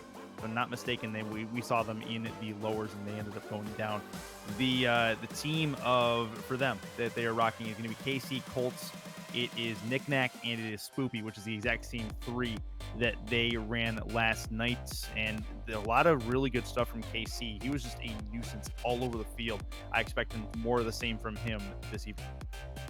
Yep, I didn't get to see nearly as much of last night as I wanted, but did catch some of the stuff from KC, and I like what I saw. And now it's just the question mark that VVV presents and how Phoenix is going to react to that. But we're getting all loaded in. We see the player count rising in this lobby. I'm just raring to go. Like, let's get these guys on the field, get the action started, and then it'll just answer all of the questions. We'll know what's going to happen because it's actually happening. Yeah. J Cubed, Slick, Joni, Men's League, and that is Ekash, the roster for VVV. And we're, like I said, we're going to be looking to see which roster they put out on the field. Should be a fun one. Best of 5, very similar situation. In fact, the exact same situation as we had just one series ago, as this is winners quarters. Winner qualifies for Swiss, and the loser goes down to lowers to fight another series and try to get into that spot a second time. But best of 5. First game always pivotal, but as we saw last series, Team Heighten, they took game 1, but ended up going down in the series 3-1. So they couldn't find their way in the second game. Yeah, the kind of series meta game, sometimes you really want to go out there and establish your presence early and just try to be dominant. But if your opponents really know how to perform the adjustments and can figure out what they're doing wrong in that first game, oftentimes you can see that kind of game 4 situation where the first team wins 1 and then they lose 3 straight and then they're out. So the mental tug of war between these two teams is, what makes these best of 5 series really interesting. They're not so long as a best of 7 where, you start talking about, their endurance and stamina, their ability to just keep going. Best of 5 is a really great series length, just long enough that you get really, really good series and real back and forth between two teams. Turns into a real chess match. And also long enough where it doesn't leave you begging for more, because a best of 3 really can do that. But it also means you have some time to make up for some mistakes. You have a chance to adjust from one to the other. So it makes for a more strategic game plan as you go from games 1 to 2 and 2 to 3, as you really try to figure out what works, and it elongates the feeling out process. Yeah, I think in the best of 5 series that game number 2 really is the most important one. Whether you lost game 1, game 2 is the opportunity to bring things back even and establish yourself. And if you win game 1, game 2 is where you can push yourself into a very early match point situation. So game 2 really is the key for me. But game 1's, it still counts. It's still one of the 3 you need to win this thing. So here we go.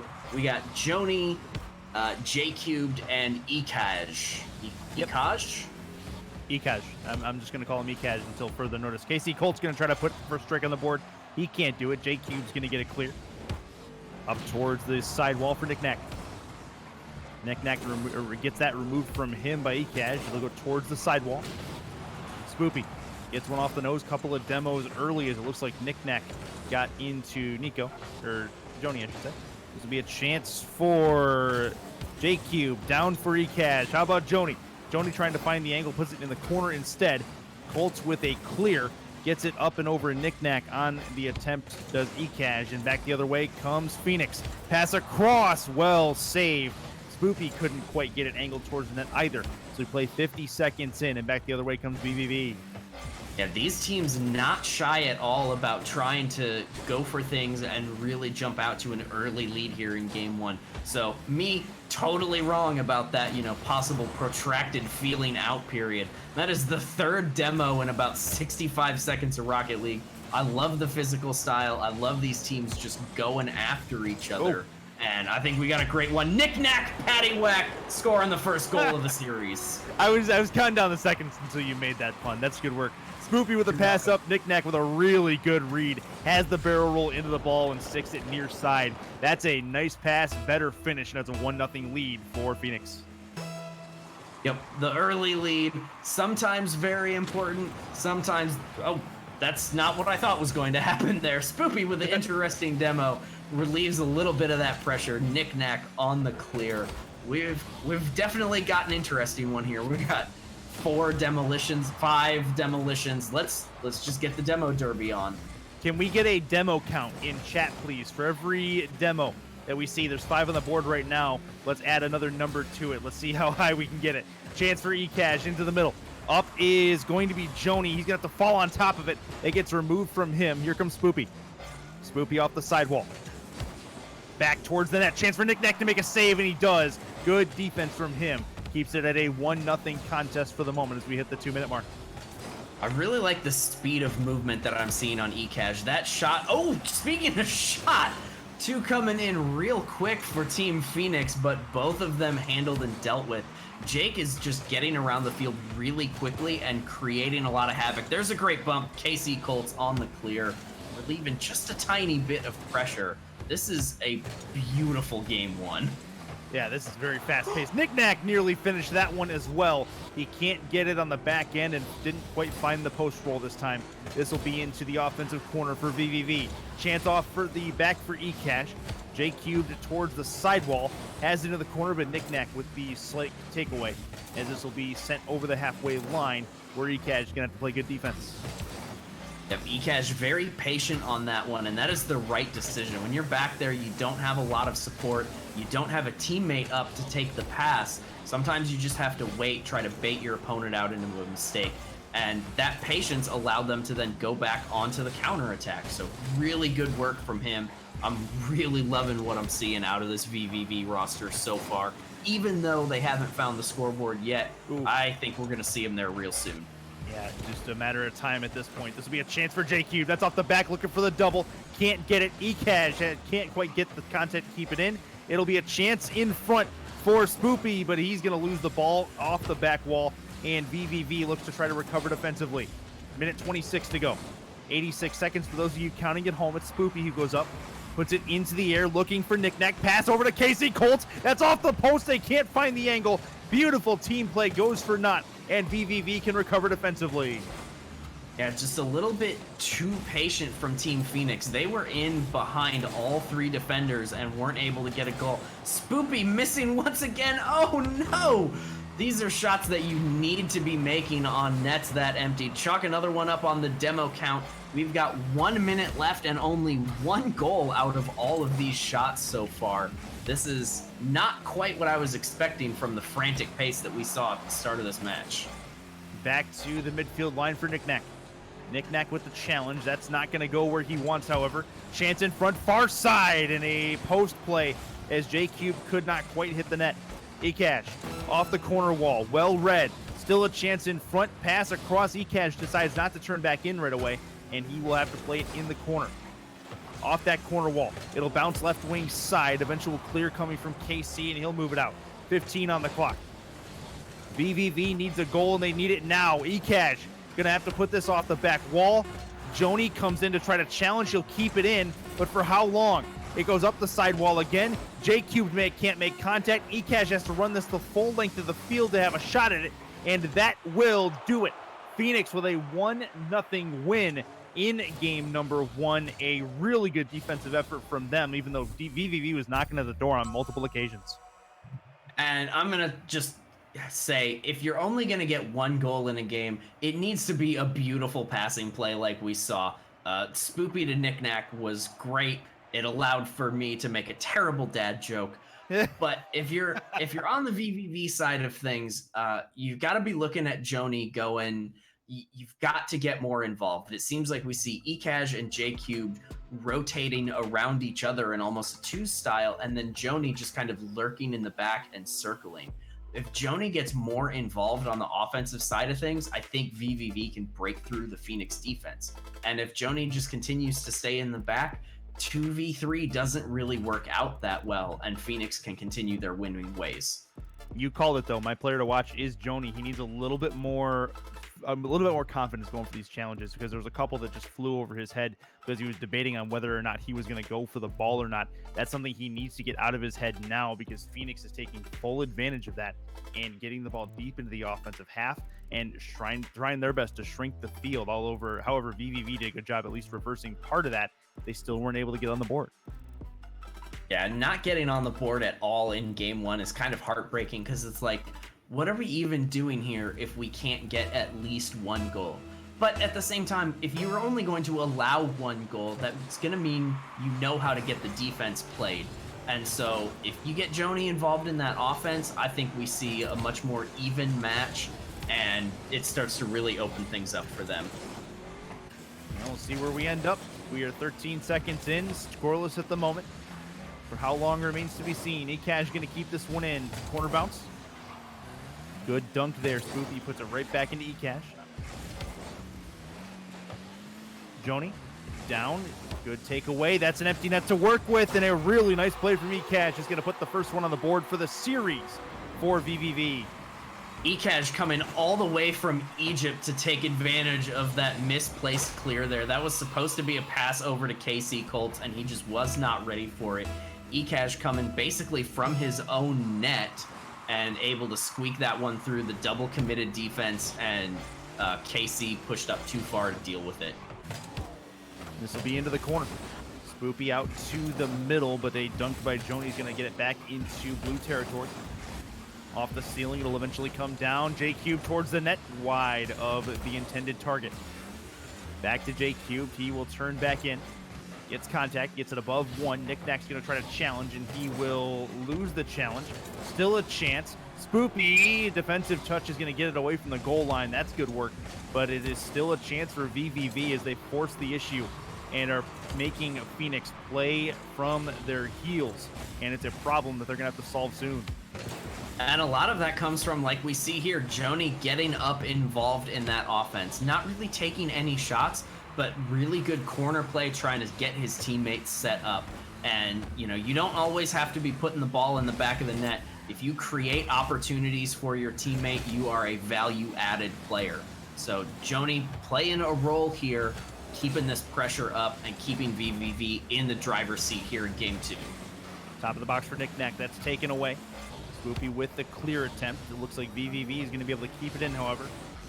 Colts pass into the middle, but it doesn't go nearly where he wants. That's a man who I called out to, who needs to play like he did last night, but he's been not quite what he was. This will be off the back. Chance for VVV to get the clear. That's going to be a Plinko ball for J-Cube. KC Colts with the clear. There's another demo. First one we've seen in game 2. Knick-Knack towards the back. He's going to have a chance to bring it down.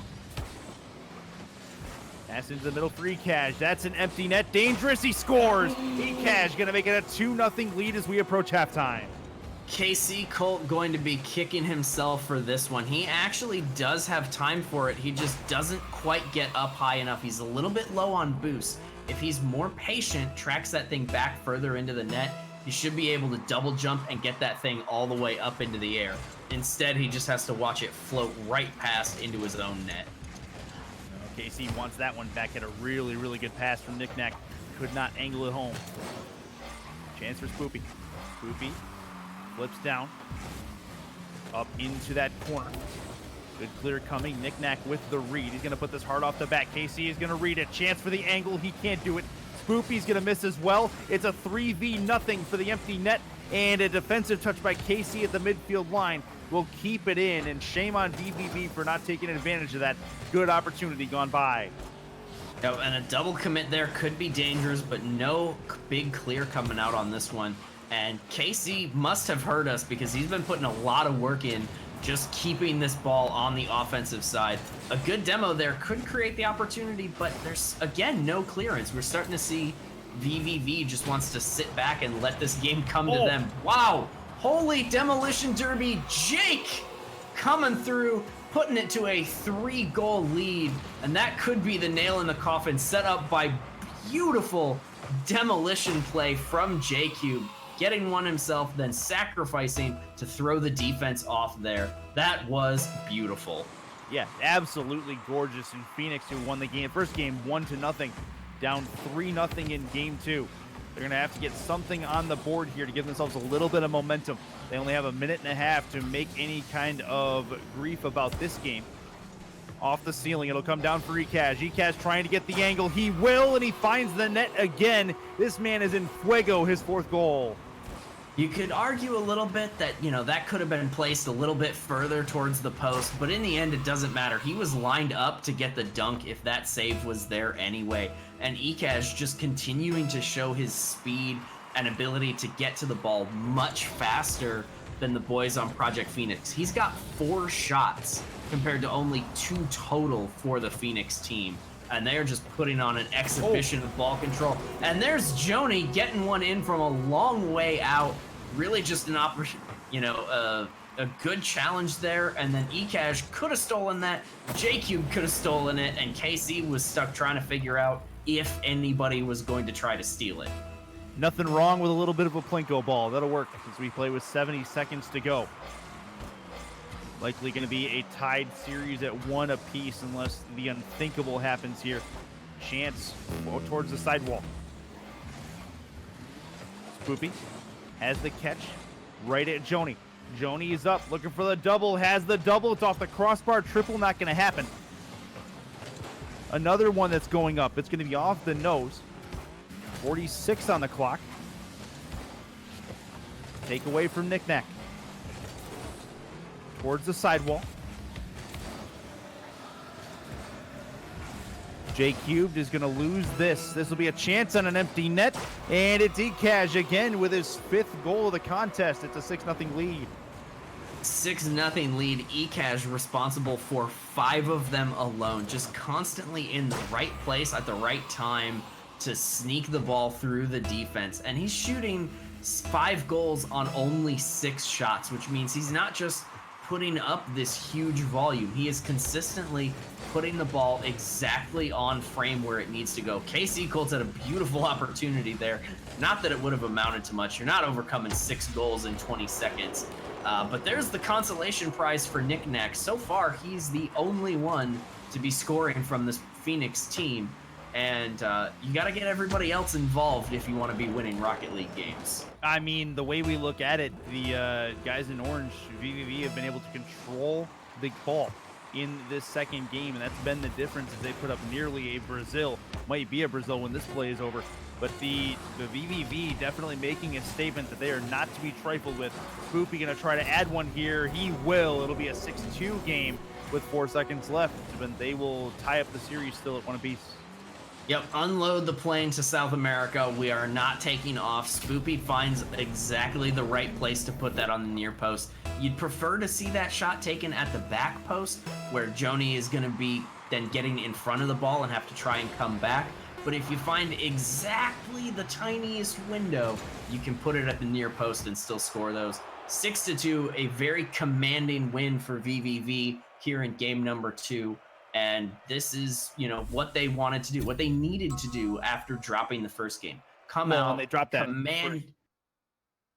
I'd say they dropped that first game pretty commandingly in as far as a possession concept, but their offense absolutely woke up in this contest. They're able to get the defenders away from the goal line and be able to put it. eCash had probably 3 different spots where he had empty nets to work against, and you can't miss those, and he didn't for a majority of them. Yep, and you look at that stat sheet there, and you see J-Cube with 0 shots, and you go, oh, well, maybe he needs to step his game up. He had 2 saves and an assist, and when you've got somebody with the hot hand on your team like eCash had that game, you almost just don't want to take the ball away from him, When he's feeling those angles, he's seeing those opportunities that well, you just got to let ballers ball sometimes. Absolutely. Let the ballers ball. We'll see who decides to ball in game number 3. Winner of this one puts their opponent on match point. A crucial start for the Phoenix boys as they need that first goal. They may get it. J-Cube is going to be in problem territory. It's a bounce in front. Knick-Knack can't find the angle, and it will be a save. However, it looks like they're not quite done. Bouncing this one in frame. Chance for Spoopy, and he's got it, making a 1-0 lead 16 seconds in. I was just about to talk about how good a defensive demolition that was from Joni, and then Joni misses the backboard clear, and because of that, eCash not ready at all to deal with that pass coming in. We get a 1-0 lead for Phoenix, and it has to feel good scoring that quickly after such a commanding loss. It's definitely the momentum turning back in their favor. KC opting to leave that one, and it is the wrong decision. eCash with a good clear. This ball's still on the the VVV side of the field, though. So we're going to see some more Phoenix offense. At least for the moment. Back the other way comes VVV, though. Off the back, chance in front. J Cube can't get it. It's still angled in front of that net. Casey Colts with the clear. And going back to last game, this is now 3 unanswered goals in the series for Phoenix. This is going to be over the halfway line for JQ. Back to Joni. Joni puts this one towards that net. The changeup is fired. Knick-Knack is equal to it. Ekash and another save from Knick-Knack. J-Cubed can't make contact.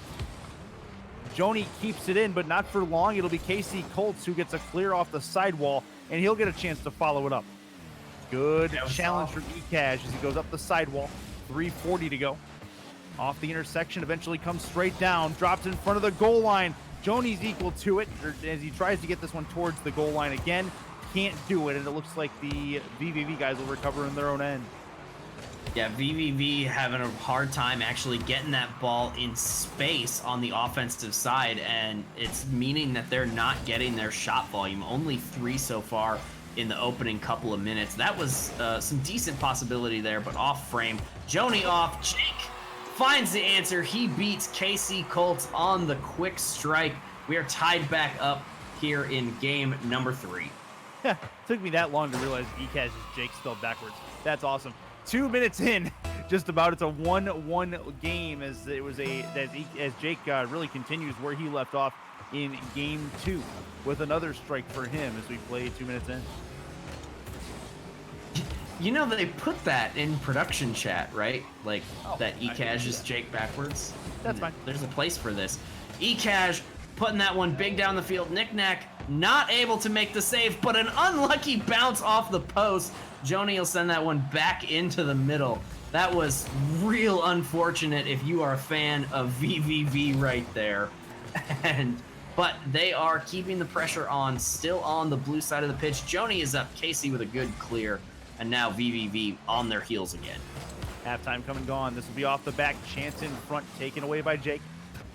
Over the halfway line he goes, but he loses the ball at the midfield. Jake Cubes into the corner. Trying one more touch. He gets used as a T. It'll be back to midfield for Jake. Up, trying to find the nose. Oh, that was close. Spoopy nearly about put it into his own net. But it looks like the Phoenix guys will live to tell about this for the time being. Joni, pass, looking for the finish. Got it! What a play from Jake Cubed on the finish, making a 2-1 lead. J-Cubed and Joni saying, hey, we deserve the highlight reel too. A beautifully executed give and go. J-Cubed sneaking that one through the eye of a needle right there, taking the lead for them. That is just perfect execution on the passing plays. That is what we watch this level of Rocket League for. You gotta love that kind of passing. Gotta love it. Really, really good chemistry on that particular play. This will be KC Colts trying for the clear. That's angled towards the net. Spoopy will remove it. The pinch play Jake is equal to. Looking for one more. It's up in the air for Jake Cube. Jake Cube not going to work. Joni puts it up in the air. Not enough velocity on it. It'll get sent down into the VVV end. Good hard, long clear from Jake Cube. Looking for one more touch. It'll be Spoopy who lands on top of it. That's a pass down. Looking for Joni. Joni has the angle towards the net. Save from Spoopy. Very close in the middle. Jake still keeping the ball in, trying to find the angle on it to keep it at the goal line. It gets cast aside once more with 1:05 to go. Still a 1-goal game. Phoenix not in a good spot right now. Down a goal with not much time remaining. There'll be a chance near side, and Spoopy with the clear once more with 51 seconds left on the clock. Yeah, all the pressure been from the VVV team this game. They are 6 goals ahead of Phoenix excuse me, 6 shots ahead in the shooting column right now. And we're just seeing a lot of really cautious defensive play from Phoenix. They're not getting the ball out of their own end of the field. And if you're not getting it out, you're not even power shooting your clears. You're just not creating the opportunities that you need. Jake is going to score that one. Spoopy not able to get there in time. Now a 2-goal lead here in game number 3. If this is a calculated fake by Jake Cube, it is absolutely savage. Jake may have called him off, which is why he backflipped at it, and Jake had an absolute seed into the far side. Huge goal to get. May seal it with 20 seconds to go. Yeah, 20 seconds, not the shortest time window that you have in Rocket League. Still plenty of time to get a couple goals in. And there's one. Knick-Knack able to squeak that through. The defender is up for that one. It's, who's actually there? J-Cube. He is up, but not getting the contact that he needs. It dribbles right past him. We've still got a game on our hands here, folks. 12 seconds left. Still indeed a game. This will go into the Phoenix end, but it's not the way they need. Needing a clear. It still goes towards the sidewall. Knick-Knack needs a play. Spoopy needs to keep this in the air. He can't do it. VVV is going to take a 2-1 lead in the series as they do indeed survive the comeback effort. And don't let the 1 goal differential get you thinking that Phoenix played a really evenly paced game here. This was all VVV the entire 100%. time. Joni alone accounting for more shots than the entire Phoenix squad, and Ekash almost equaling Joni's shots. This was VVV in the driver's seat the entire way through. The beautiful passing play from Joni to J-Cube, and Ekash just doing what he does best up there. They are firmly in control of this, moving on to match point that would put them into Swiss play next week. If Phoenix drops next game, they're not out. This is the winner's bracket, so they'll have another chance, but they're definitely going to have to figure out how to be more aggressive about getting the ball out of their own side of the field. 100% both these teams want to just get it over with and get into the Swiss play. That is the important part for them. That is where they want to be at the end of this night. But at the moment, VVV looking like they're on pace to get there a little bit sooner than Phoenix, if Phoenix can get there. We'll see what happens. Game 4 in front of us. If Phoenix wins this one, we go to a decisive Game 5, which are always fun in these types of series. We're just about to get underway in game number 4, as it'll be, it looks like, okay, a couple of triangles going at the ball. We are underway in Game 4 right now, as it'll be J-Cube and Spoopy going after the kick. 2 seconds in, early in Game 4. Left wing side, Spoopy towards the net. Save by J-Cube. Off the corner wall. Still left wing side. Colts can't hit, just hits the post. Rebounds there for Spoopy, and he puts it home. Phoenix has the lead. It's a 1-0 game.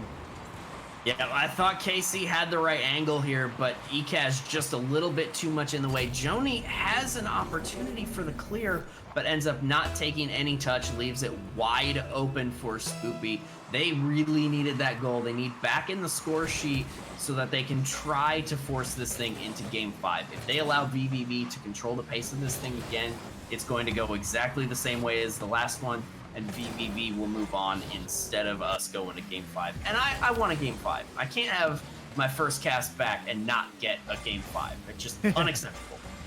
Unacceptable. This will be a chance into the corner. Rides it down. The pass into the middle isn't going to go anywhere. J-Cube's going to miss this on the wall. It'll bounce off that corner wall. Chance for Phoenix to try to force the issue here in the offensive end. That'll go over 1. Casey Colts with the takeaway. Been a little faster to that ball in these last couple of games. Spoopy's up. Spoopy trying to get there. That's off the back. Dropping it top of the box. Up is Knick-Knack. Knick-Knack towards that net right at J-Cube, and he will get the clear and essentially possibly the follow. But Casey Colts reads it well and will bounce it in that offensive corner. Drops it down. J-Cube with a long touch. It'll go right at Knick-Knack. Knick-Knack, the defensive touch in front of that net's going to put it up and then down. J-Cubed again, back and forth we go, giving possession back one to the other. Minute and a half into gameplay in Game 4 and a 1-0 game for Phoenix. Yeah, the trading clears between these two teams has been really strong. They're giving each other so much space because these teams have shown the ability to stand toe-to-toe, even though VVV brutally outshoots Phoenix in the last game. Phoenix always looked a little bit dangerous as long as they could get out of their own side. So the team's giving each other a lot of space right now. And it's because VVV doesn't want to risk ruining this and going to Game 5. And Phoenix doesn't want to risk dropping their lead right now. So it just looks like nobody really wants to put too much effort into changing the status quo this early in the game. And that's something that will change going into the later part of the contest, no doubt. Joni's going to lose this ball at the midfield line, coming in as JQ. Up is KC. KC waits to play it off the ceiling, but it goes away from him. Spoopy with a read. This will be off of the intersection, end up straight down for Knick-Knack. Knick-Knack decides not to go after this. KC needs a touch, as does Knick-Knack. Knick-Knack is going to be demoed on the goal line. Joni's the beneficiary. It's a 1-1 game. J-Cubed and Joni proving to be a formidable offensive duo, whether it's the direct passing game or J-Cube getting the savage demolition on the goalie. Because there was almost no good angle for Joni to take that shot on. And then J-Cube says, all of the angles are good angles. That'll work. That'll work. Chance for J-Cube to get in front of this. He will get knocked aside. Joni will wait patiently, or Jake will wait patiently. Gets a touch, empty net to work with. That's going to find its way home, and they take the lead 2-1 again. Yep, this is exactly what we've seen Jake doing the entire game. Getting it done all on his own. He doesn't need the assist. He doesn't want the fancy backboard plays. Just going to give himself the ball in a little bit of space and pound it all the way home. 2:03 to go. Pass towards the side. Spoopy and Casey Colts in the same spot. Could be a little bit dangerous. That's going to be a bounce towards the empty net. And a demo on the goal line nearly set the Phoenix guys up for good things. This will be off the corner wall on the VVVN. Taken away by Knick-Knack. Pass down to KC, who can't quite find the angle. Putting it into the mid. Jake towards the sidewall. Into that corner. Pass out top of the box, keeping it low. Spoopy is equal to it. Minute 24 to go. Jake with a hard touch, trying to ice this game for his team. Joni, hard ask towards the sky. Chance coming down. Joni can't get it. And Jake will wait patiently. It'll go over his head, and VV will have to recover in their own end. Yep, we're continuing to see the slow, methodical play from both teams, and I almost have to think it's the right decision from VVV. You don't want to do anything to jeopardize this lead right now. You're only 50 seconds away from moving on, being done with the night, making it to the Swiss play. So as long as they can play safe defense, avoid the demolitions like KC was trying to get on there, they should be able to hold on to this thing. But the tides can turn so fast in a Rocket League game. They need to be ready to jump down the field and take on an opportunity if it presents itself. Joni going for some flash there. Cannot read Knick-Knack. This one back out to the midfield. That'll be right wing side, though. Dangerous area. Knick-Knack gets a touch to Spoopy. Knick-Knack will read it up the wall. Gets the play, trying to find it into the middle. Casey Colts is going to lose on this. Spoopy's last man back. Joni is going to try to get it above his head. Phoenix going to have to move entirely down the field and now in the air. That's not going to work. It'll be a kill there, and VVV Gaming is going to move into the Swiss rounds. That is a huge win for them. Phoenix moves down to lowers, and again, we see a situation where the losing team in this series wins game one, but then loses 3 in a row. Yep, and losing 3 in a row, it feels bad no matter where it comes. You know, if you lose 3 in a row from the start, you go, oh, we got swept. You win the first one, and then you lose 3 in a row. It's like, well, what happened to us? And the reverse sweep, just one of the roughest feelings, knowing that you're so close to moving on, but you can't get anything done. Just got a ping in my little earbud. We just received a $100 donation from Jay Rowley. We appreciate that so much. That is, you know, going to go directly to our weekend prize pools. That's a huge amount of support. Nexus was out for a long time, and we are back in the action, and the love and support from the community, absolutely incredible. But we are going to be taking a short break, I believe. And if we get another match, it's going to have to be coming in real soon. And otherwise, we won't have any more matches. So we're going to go back or go to a break.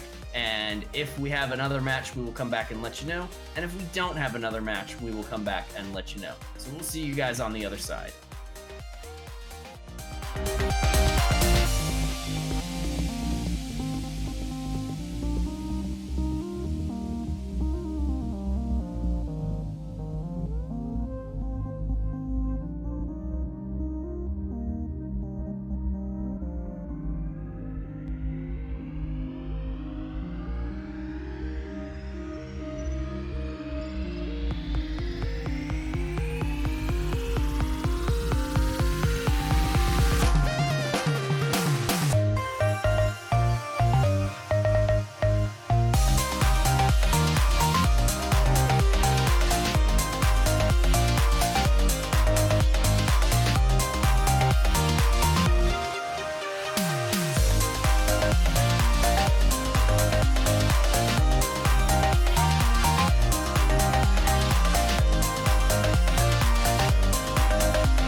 got you hanging on my words.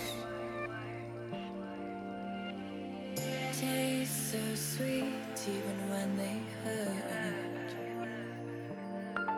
You wanna feel, wanna fall in love, wanna give it all up, but you don't want to lose your control. Are we playing this game? Oh, are we playing this game?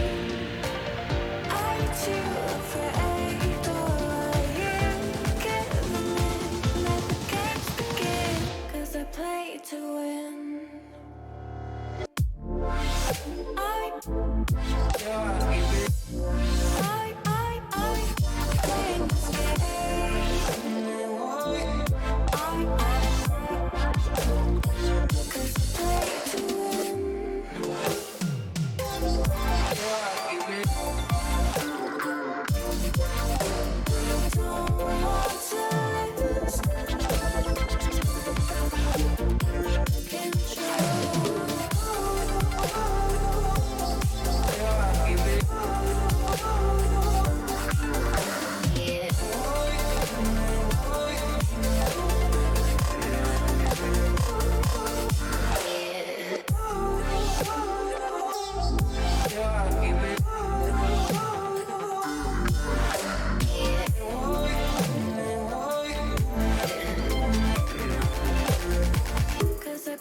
Fear that love is hard to find. Not in your heart, but in your mind. Are we playing this game? Oh, are we playing this game? Are you too afraid, or are you giving in? Let the games begin, 'cause I play to win.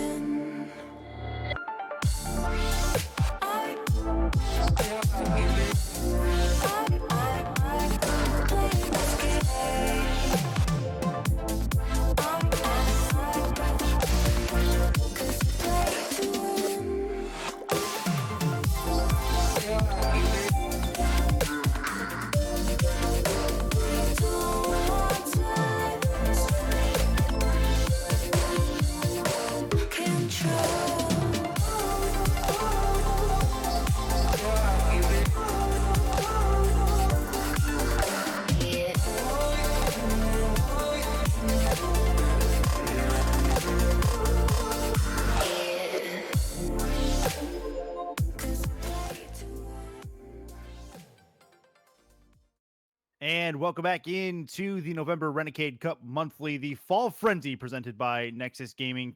Appreciate you guys staying with us for the majority of your evening. I'm Curtis. That is Sniper Eagle Eye, as we are getting set for the third match that we are going to bring you. It is Glacier White and USU from Pool B1. And it is in the lowers round 3. Winner moves into the Swiss. Loser tries again later. So this is another matchup. This one a little more important because this is their last chance to be able to do something, Sniper. And the pressure's on here.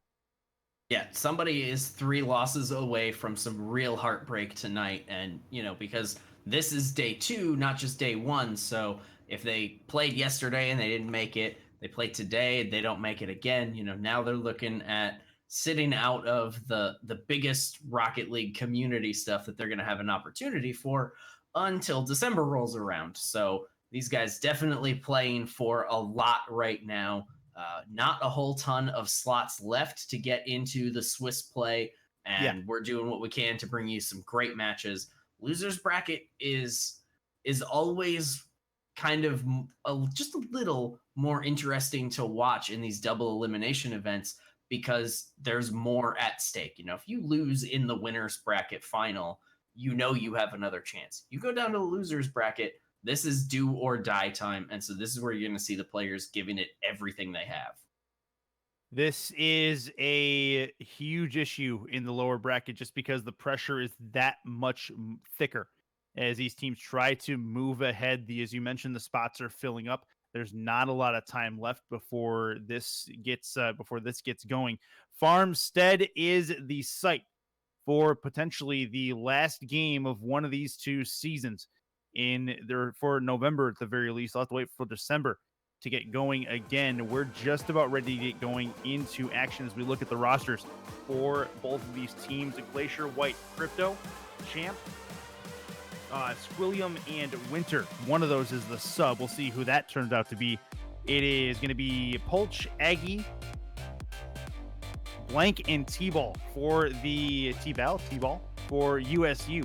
So that's your rosters at the moment. One of these players from each team is the sub. It'll be fun to see who they bring out for each one. And interestingly, Glacier White has not actually won a game yet. They received a win on a disqualification in round 1, got swept in the winners round 2, and then won on a DQ in the losers round 2. So they have not taken a single game yet, whereas USU had to win 2-0 in order to make it to the winner's second round, but then they got swept as well, but they win 2-0 in losers round 2. So USU has been playing and winning some games. They should be coming into this with a good bit of confidence, whereas Glacier White, they've got a couple DQ wins, and that's all they've got on the night.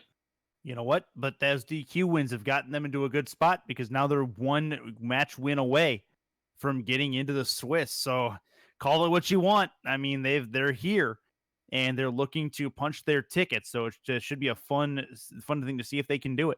USU going to be in the blue, Glacier White going to be in the orange as we get things underway. Players joining teams. And we have a best of 5 to see who moves on and who goes home for this month. We find out next as the teams are in. We are just about to get going on Farmstead. 3 seconds on the screen, and we are underway. Crypto and T-Ball going to be the first to go after it. It'll be Pulch keeping things going into the offensive end. That is That's Damos, wondering where he fits into the roster at the moment. We'll find out here in a bit. Crypto, going to be off the sidewall. Winter goes up the side again. Chance for him to follow this. Gets the ceiling pinch. It comes down for Aggie. Pulch pass up to Aggie. Pulch with a chance, but gets it taken away from him. Winter gets demo, but he gets the long clear. And now it'll be back the other way for USU. Yep, USU with Pulch on their team actually makes them kind of my fan favorite for this one. Pulch, a homie from MLD. Gonna try to set that bias aside, though, as we just look at how this opening has gone so far. Only one shot to speak of, and that is on the Glacier White side, so not much to show out of the first minute of that game. That boomer going to find all the way down the field. That is Crypto on the long shot, just going up and over T-Ball, and nothing Pulch or Aggie could do about that. I have to think they're a little bit low on boost because they didn't even try to climb up for that. Yeah, that's pretty accurate. I was taking a look at both of them. They were a little bit low at the time, so 3:50 left in a 1-0 lead. Good job from Glacier White taking advantage of a lack of boost. Aggie trying to finish it on the other side. Crypto with a long bomb. Chance in front. Gotta hit that, and Winter does, make it a 2-0 lead for Glacier White.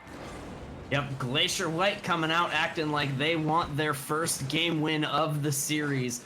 First the long shot, now Winter taking it right in front of T-Ball's face, and at that little space and that speed, there's not a whole lot T-Ball can do except just try to get out there and prevent the shot. If you wait for that shot to come, you've already lost that battle. So he's got to be a little bit more aggressive on that defensive side. Aggie with a beautiful angle, no defenders in the vicinity, and that's going to be the first goal of the series for USU. What a tight angle. Gorgeous touch off the hood from Aggie. He puts it down. Nobody in net to stop it. Not a lot of velocity, but it does not matter. And it's 2-1 as USU gets on the board. Absolutely beautiful. Probably the tightest angle we've seen shot at so far tonight. Winter going to clear that one away from the circling USU attack. A little bit of an interesting decision there from T-Ball. Burning some boost off, and we are into a real good back and forth here as we settle into this series. And this is like I said, going to be a good match for the losers bracket. Oh, that's going to be into the defensive corner for USU. They got to get the long clears. Can't happen there. Crypto is going to be on the far side. He puts that one home. It's 3-1. Yep, Crypto getting out of there, having to do a little bit of avoidance on Aggie there, and instead of properly circling back around to the left side of the field, he sees that there's a possibility that that ball might sneak through and stays up in that full Predator mindset. And now that is 2 goals for him off of 4 shots. We're seeing a lot of control from the Glacier White squad, and they are definitely acting like they have more to show for tonight than just that 3-0 loss for the series they played. This will be Aggie going off the back, looking in front is T-Ball. He's not going to be able to get that one home. Good save from Winter. Demos. Polch. Long touch for Winter. He'll shave the ceiling with it, looking for a touchdown. Crypto. Off the nose. That's one. That one's hard. It's going to come off the back. Drops down right wing side. Demos coming in. Tries to get it to the top of the box. It's going to be up for Winter. Winter trying to follow, but it'll drop down in front. Shot towards the net is Demos, and he gets it home. It's a 4-1 lead. Demos showing his own lurk there. Winter just kind of lobs this one in the air, and it looks like T-Ball should be able to get that through. So it's a real big risk for Demos to stay that committed to the offense, but it pays off. T-Ball doesn't find the clear that he needs, and it drops right into place for Demos to find his angle. Now the 3-goal lead, 2 minutes to hold onto it. This is Glacier White in firm control here in game 1. That'll be towards the sidewall. Off the side and into the corner. Demos going to take control of it. Misses on this. T-Ball going to take it up. Aggie lurking in the midfield. Going to need a shot here. Towards the net. Big takeaway, and it's going to be Crypto the other side. That is 10-5 touchdown for him. It's a 5-1 lead. And this is Crypto continuing to do what he does. First, booming it down the pitch. Sees that he's got plenty of time to take this thing slow, so he doesn't rush the shot.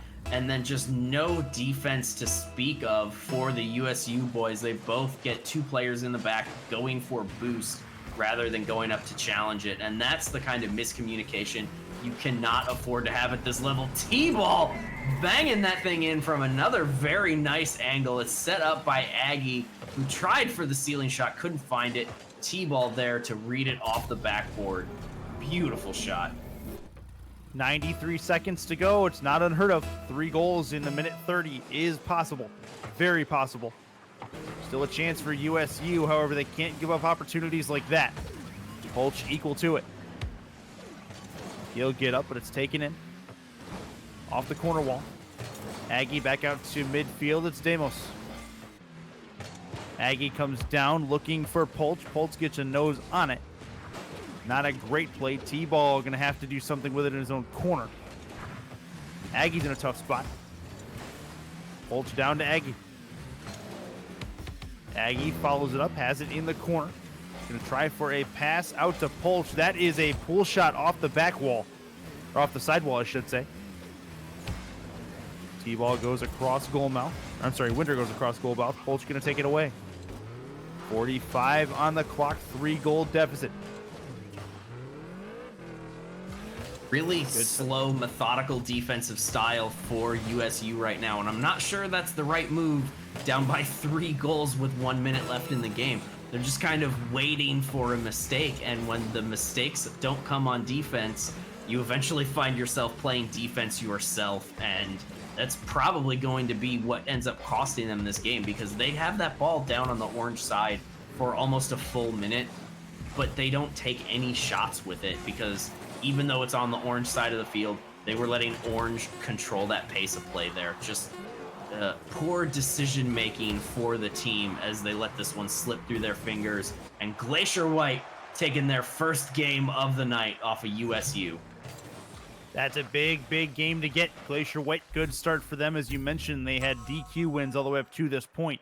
So them getting a first game win in a best-of-5 matchup is crucial. USU, they definitely could have had a better game. Polch, well, on the low man for the totem pole, had 3 shots. None of them hit the back of the net, but look for Polch and T-Ball to be a little more involved in the offensive end. Aggie had to carry it a little bit as he had some good opportunities, good setup, but he had no finish on the back end. Yeah, I mean, the 2 goals that USU got were both beautiful angles on balls that probably should have been cleared by a faster defense out of Glacier White. But, you know, if you recognize the defense is playing slow, get in there and take advantage of it. That's where their 2 goals came from. And then there in the final minute of the game, we continued to see a little bit timid defense from Glacier White, but USU didn't actually go out and do anything about it. And if you're not going to challenge the other team when the ball is on the opponent's side, you know, you're on offense technically. If you're not going to go challenge it, how do you score goals? Where do they come from? Yeah, that's a very good point. We're just about to get underway with our second game of the series. USU looking to come back from a rather, well, debilitating defeat in game 1. But there's 3 players on this team that know how to play Rocket League very well, and they can definitely get the offense going. Need an opportunity to do so. Now is that opportunity. Yep, now's also the opportunity for them to join teams, unless perhaps they're conversing with a moderator about getting a switch to US West. We did notice that there were 2 or 3 players with pings in the triple-digit range, and I know for sure that Pulch is out west, but it appears that is not happening. We got all 6 players into the lobby in rather quick order. Let's go ahead and get this started. USU trying to get game 2 under wraps and tie this up, and Glacier White trying to push this thing to match point. Now they will try their best to do so. Polch is going to get a touch off of the corner wall thanks to Crypto. That's off the back chance for Aggie. Aggie hits the post, and that's going to go back the other way. T-Ball does not hit the boost, and Damos has a chance to control it out of the midfield. Pinched right at Aggie. T-Ball trying to find the angle. It's a really good shot from him from the rafters. It's a 1-0 lead.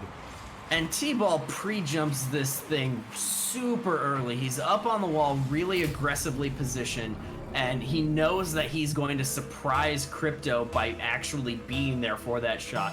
That is a beautiful pass to get that thing up from Aggie, and that's the kind of aggressive offense we want to see. Pulch not actually getting that double touch there.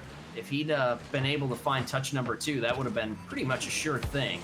But T-Ball squeaking it in, saved by Winter, and we've got the 1-0 lead in favor of USO. Make that 2-0 as Aggie coming in from the side there. And Winter wants to do better than this. Ends up missing or getting challenged on the side wall. Needs to try to control that a little bit better. Puts it too far out in front of him. It's an easy take for Aggie, and he makes it a 2-0 lead. 45 seconds in, USU starting to make a statement here. We'll see if the boys in orange can bring it back. So far tonight, since you and I have taken over, both series have gone. The team that wins game 1 loses the next 3.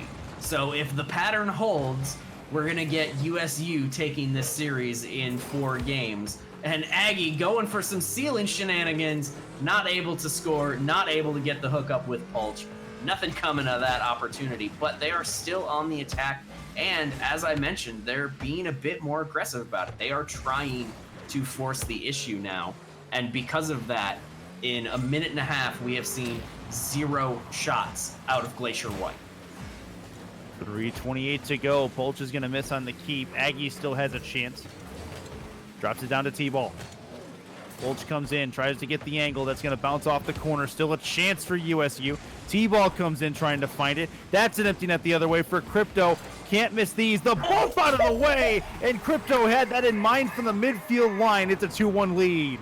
Crypto had this scouted all the way. He knows that he can get to the net before Pulch can make a turn on this ball. He doesn't even think about taking another touch and risking messing it up. He plays the defender rather than the ball, and it works to perfection. That is beautiful physical solo play. Off the back wall, USU with a 2-1 lead at the moment. Chance for Polch. Polch and Aggie will team up. Aggie goes over one. T-ball's there, keeps it on the ground. Aggie puts it far side and wide of the intended target. Polch trying to force the issue in that corner as we approach halftime. Another demo there as Polch gets into Winter on the goal line. USU in their own end. That's a dangerous spot to lose that. Polch may have an angle here. He touches it off the back wall. Coming in, Aggie. Angled shot towards the far post. And that's a save from Demos. Crypto. Long takeaway. Trying to find it. Winter looking for a double touch off the back. He's got it. It's a 2-2 game. Deuces wild. 2:17 to go. Yep, and this is set up by the 2-goal swing mistake from Polch. When he was down on the offensive side, he was shooting at an empty net and beamed it, and that sets up the counterattack all the way in behind the defense. We get Crypto able to drop it right to his teammate in Winter. Winter knows exactly what to do with it. It's go for the double tap. Another good opportunity for Polch to shoot there, and again, placed wide to the left. He's going to have to do something about that if he wants to get back into this game too and avoid dropping a match point. Minute 55 to go. T-ball has a chance offensively. Not going to get it towards the net on this play. Pounded off the side. This is a keeper towards the middle. It goes over the head of T-ball, back the other way. Chance for Demos. Tried to dribble it home, and it'll be a return fire back the other side. T-ball will wait. It goes off the ceiling. Drops it down. Good takeaway on the sidewall from Winter, but it's right at Polch. Polch towards the net. That'll hit the post. 2-2 it remains with a minute 23 to go. T-ball puts it up in the middle. Aggie waiting patiently with a minute 18 left. It goes by the wayside again, and it'll be a chance for the boys in orange to get this one back out of the zone. Polch just trying to be, I think, a little too creative with his shooting. If you don't think you can score unless you place it at the very squeaky end of the goal, sometimes it's better to just not actually shoot at all. Place that onto the backboard in a spot where it becomes an actual pass for your teammates rather than going for shots that you don't have good angles on, and give somebody else the opportunity to do something with it. You know, if we take all the times that Polch just rolls that thing up the backboard just wide of the goal and turn those into passes, we could be looking at something besides the 2-2 draw with 30 seconds left. That's a fair point. 2-2 game it remains. Polch is going to have to play this defensively, but he's going to miss on the challenge. Chance in front, they score. Winter is going to give them a 3-2 lead in game two. Winter with his second backboard read of the match, and that was really just a rough mistake from T-ball. That's a clear that you need to be able to hit if you want to play at this level, and when you miss that, teams are going to be punishing you. Winter has the punish all lined up. You can't blame the defender in the net for that one. There's not much he can do sitting on his back foot when your teammate misses the clear off the board. Polch looking for a flick. It'll be Aggie. Aggie towards the near side. They're trying to get one here with 6 seconds left. That'll pound off the sidewall. Up is Aggie and Polch. Polch towards the net. Crypto with the save. It's a rebound out front, and Damos with the clear. It'll hit the ground. Glacier White has a 2-0 lead in the series. That was close for them. 3 unanswered goals turns the trick. The game two, you know, always going the opposite way. Curse of the night broken. I know we've only done, this is our 3rd series, but I'm calling it a curse anyway. Glacier White doing a good job when they needed to, finding some small opportunity windows to actually get out there and take command of this match. So even though they put on less shots than USU, they just did a really solid job of finding the tiny windows to take advantage of, where USU had opportunities but didn't do anything with them because of so many shots just going wide but not actually turning into passes. Want to give a huge shout out to everybody on the back end making this tournament possible, making this production possible. Everybody running this as smoothly as possible, from Stumptavian, RoboClick, You got Malabite, you got B-Dog who's pressing buttons all over the place, and everybody in the production chat, thank you very much. Thank you to those of you that have stuck around for the majority of the evening. We could not do this without you, so we thank you. And then, of course, to Psionics for putting together this awesome event and awesome structure to this long-term event, the Renegade Cup. It's the November monthly, and we are in the third and potentially final game of this last series for the evening. This will be towards the sidewall. T-ball. Out top left of the box, Polch comes in. It's taken away from him, and Winter will have to follow it into the offensive zone. Gonna play it off the ceiling, goes for something nutty, and he finds it! Winter from the rafters makes it a 1-0 lead. I thought for sure when he comes off the ceiling, he's got to be looking for Demos on this shot. But instead he goes, nah, that would be way too predictable. I'll just score this super nutty angle instead. That was absolutely beautiful and a real tone setter for them to possibly come out and get the sweep, because that is a demoralizing goal to let in. Like, you can't even be mad about those, because it's like, well, that was what do I pretty. do? What do I do differently to try to keep that one from going in the net? Everybody everybody in chat, everybody on the field read pass, and he just decides to take the shot. That's a really good piece of work. 4:08 to go. So we're just about a full minute into game 5, or game 4, I should say. It's a 1-0 lead in favor of Glacier White. Touched from T-ball towards the sidewall. Good barrel roll from Polch. He'll have the possession. He goes for the demo. Winter takes it away. Bouncing off the back. T-ball looking far side. Needs some help on it. Oh, we nearly found some help there from Aggie.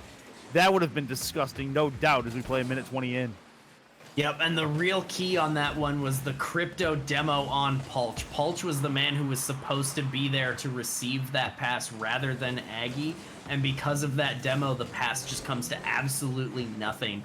And that's really heads-up play by the last man, something that, you know, not a lot of teams are always looking for is, you know, I've moved myself out of play, I'm going to get rotated to the back of this thing. Can I demo somebody to disrupt their rotations? And teams that are really good at doing that can find a lot of success in places where it seems like they might not be able to. Good ball control from the Glacier White squad, holding on to their 1-goal lead. I'd like to see them score one more. There it is. Crypto sneaks it under the back bar, and Aggie cannot find the angle to clear it away. And T-ball wants a do-over on that clear. Ends up putting it right off the ceiling and straight down. Crypto with a really good read. Keeps it on the ground, and just south of 3 minutes left. That 2-goal lead looking quite a bit larger than it actually is for USU. Yeah, USU in a place where they have a lot of time, but probably not a lot of heart left in this game. You know, they haven't won one yet. They've had, you know, now what looks a lot like an own goal and is going to feel like an own goal. They've got to find a way to get rallied and really start coming up with some good answers on offense. T-ball almost had one there, but not able to connect on it. Now we'll see what Polch can do. Not going to find anything against Demos, and now they're going back the wrong way again. 2:20 left. That'll bounce off the sidewall. Polch into the middle. T-ball trying to get there. It's a long one right at Aggie. That's a problem for USU. Crypto saved by Aggie as he gets in front of it. That was close. 2:06 to go. This will be a pass into the middle. Chance for Glacier White to move it out, but it's taken in. USU has a chance here. T-ball can't put it towards the net as it goes off the hood. And that pinch play going to shave the ceiling and come down right on Polch. Still a problem, and it ends up in the back of the net as Demos gets one. It's 3-0. A beautiful passing play from Polch to T-ball. The problem is it is completely on the wrong side of the pitch. Polch is trying to get that thing rolled up the backboard, and T-ball jumping across the mouth of the goal can't do anything but put that into his own net. They have got to find a way to put those shots in on the other side of the field. Only a minute 30 left to go. They're down by 3 goals on elimination match. They have got to get this rallied. Polch is going to get a long touch for Aggie. Aggie trying to finish it. Can't do it here. Off the corner wall it will go. Right wing side. They keep it going. Aggie with a chance, keeps it low. Save coming out from Crypto. They cannot buy an opportunity at the moment towards the net. Good defense by Glacier White in this game and in this series. And there's only one shot on the board for the USU boys right now in 4 minutes of Rocket League. And what? Beautifully executed air dribble to pass here. Winter takes that all the way up and over Pulch, and then Crypto with the steal, confusing the defense. That has surely got to be the nail in the coffin, because the USU squad is firmly in command of Tilt Town right now. That is for sure. This will be towards the sidewall. Aggie with the give and go touch, couldn't quite get it far enough away. Chance for the flick taken away by T-Ball. Winter into the corner with 45 seconds left, and what is likely going to be a Glacier White move into the Swiss round. Aggie into the middle. Crypto tries to get it out. He had Winter waiting patiently, looking for the play in the middle, but with 30 seconds left on the clock, chance for them to seal the game if they can get it deep enough into blue territory. Aggie towards the empty net, has a chance to go, but it's going to get up the ramp and away, as that'll be cast aside. 12 on the clock, 10 on the clock, looking to finish it. Deimos has the angle, T-Ball takes it away, has a chance to chase it down, but Winter's going to get there first, waiting for the ball to touch the ground, and it's going to be Glacier White that is going to move in to the Swiss rounds when eventually this dies, and it will right there. Huge hearty congratulations to those guys. It is Deimos, it is Crypto, and it is Winter who move into the next round of the November Renegade Cup Monthly, and USU will be licking their wounds and getting ready for December when they have a chance to come back again. You know, if you're only going to win 3 matches in the entire tournament, a double elimination bracket, winning the 3 matches of the grand final of the losers bracket, definitely the correct 3 games to win there. Glacier White gonna be really happy they decided to stick this one out. You know, you get a DQ, then you lose, and then you get a DQ when it's like, hey, we could make it into the next round of this thing, and sure enough, they did.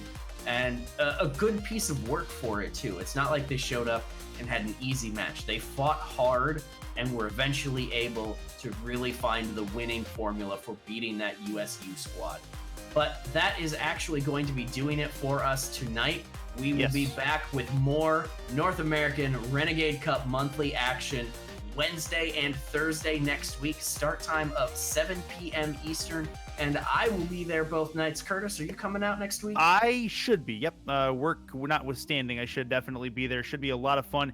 Huge shout out to Squid and Meet and Greek, who we talked to earlier and who casted the first few matches you guys saw. Shout out to B-Dog on the buttons and cameras all night long, and everybody who made this a resounding success for the open qualifiers. There are just a few teams left as we try to find a champion for the Renegade Cup for November. We will be back next week, Wednesday at 7 p.m. for more. For Snipa and B-Dog, I'm Curtis saying goodnight and goodbye for Nexus Gaming. We'll send it to a host. Thank you very much. We'll see you next week.